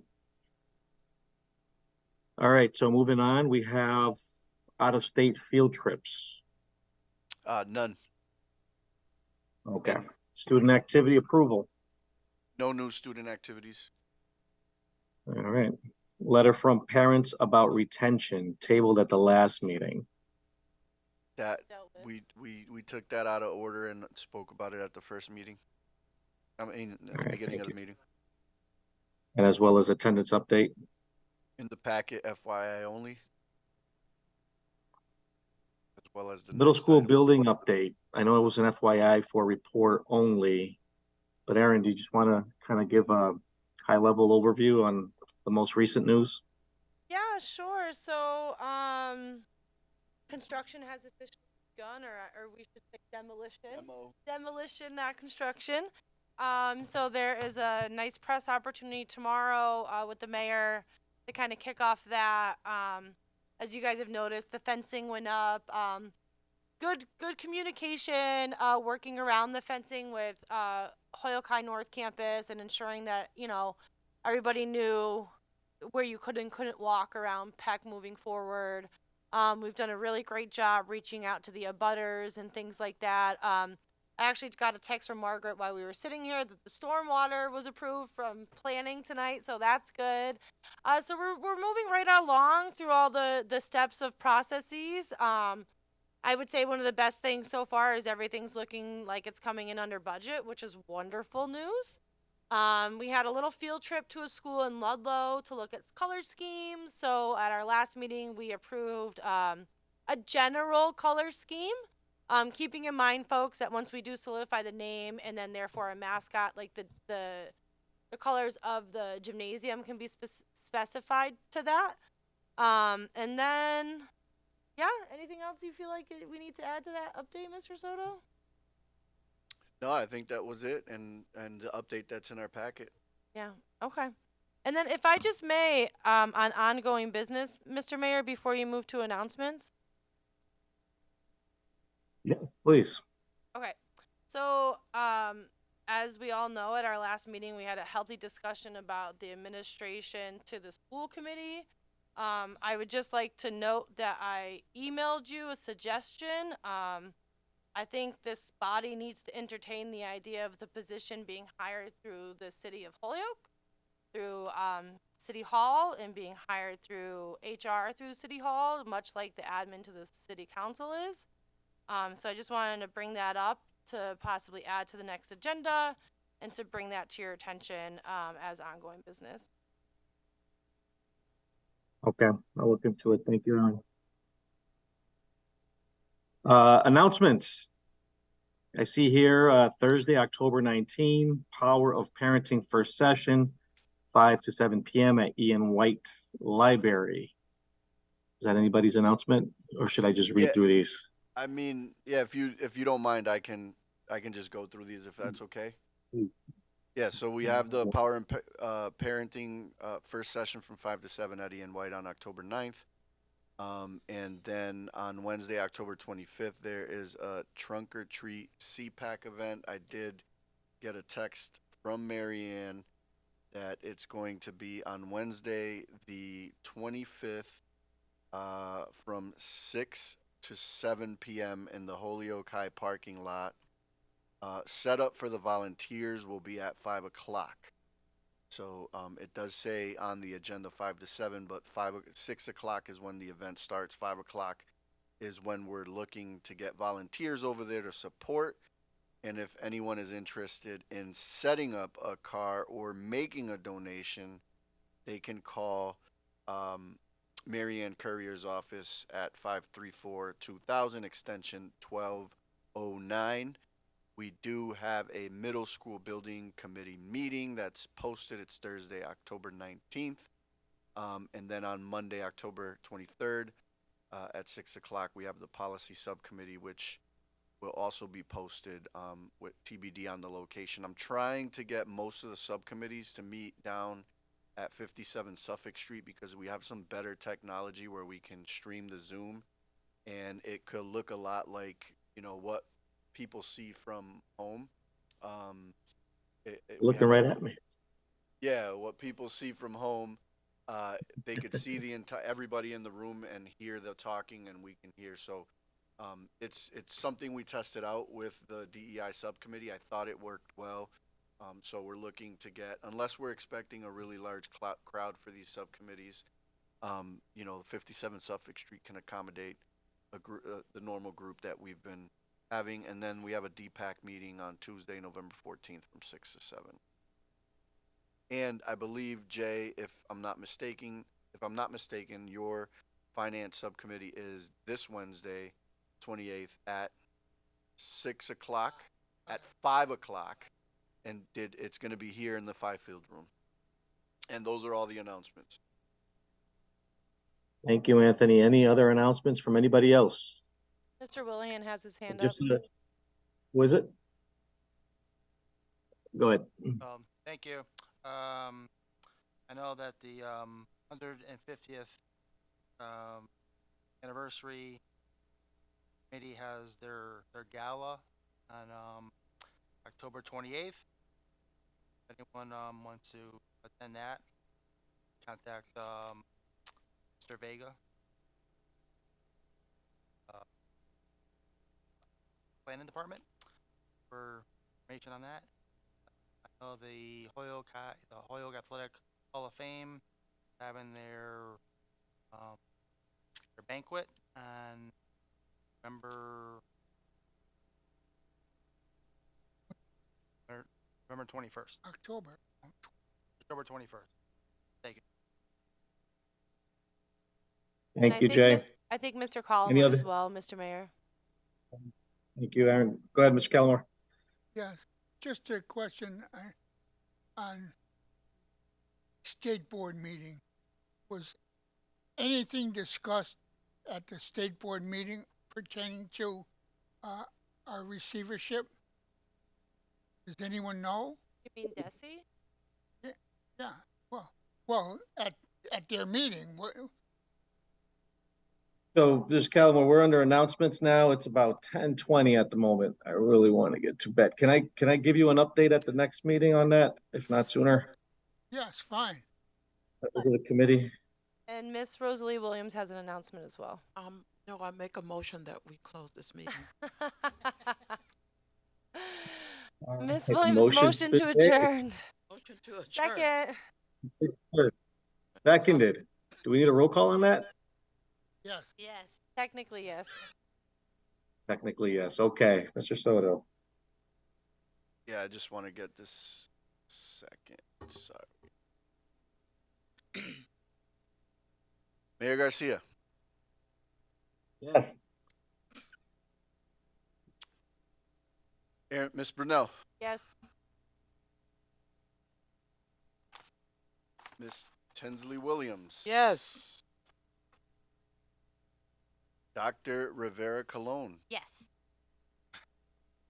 Mr. Wellahan, Yes. Mr. Collmore, Yes. Ms. Wilson. Thank you, everybody. Good night. Thank you.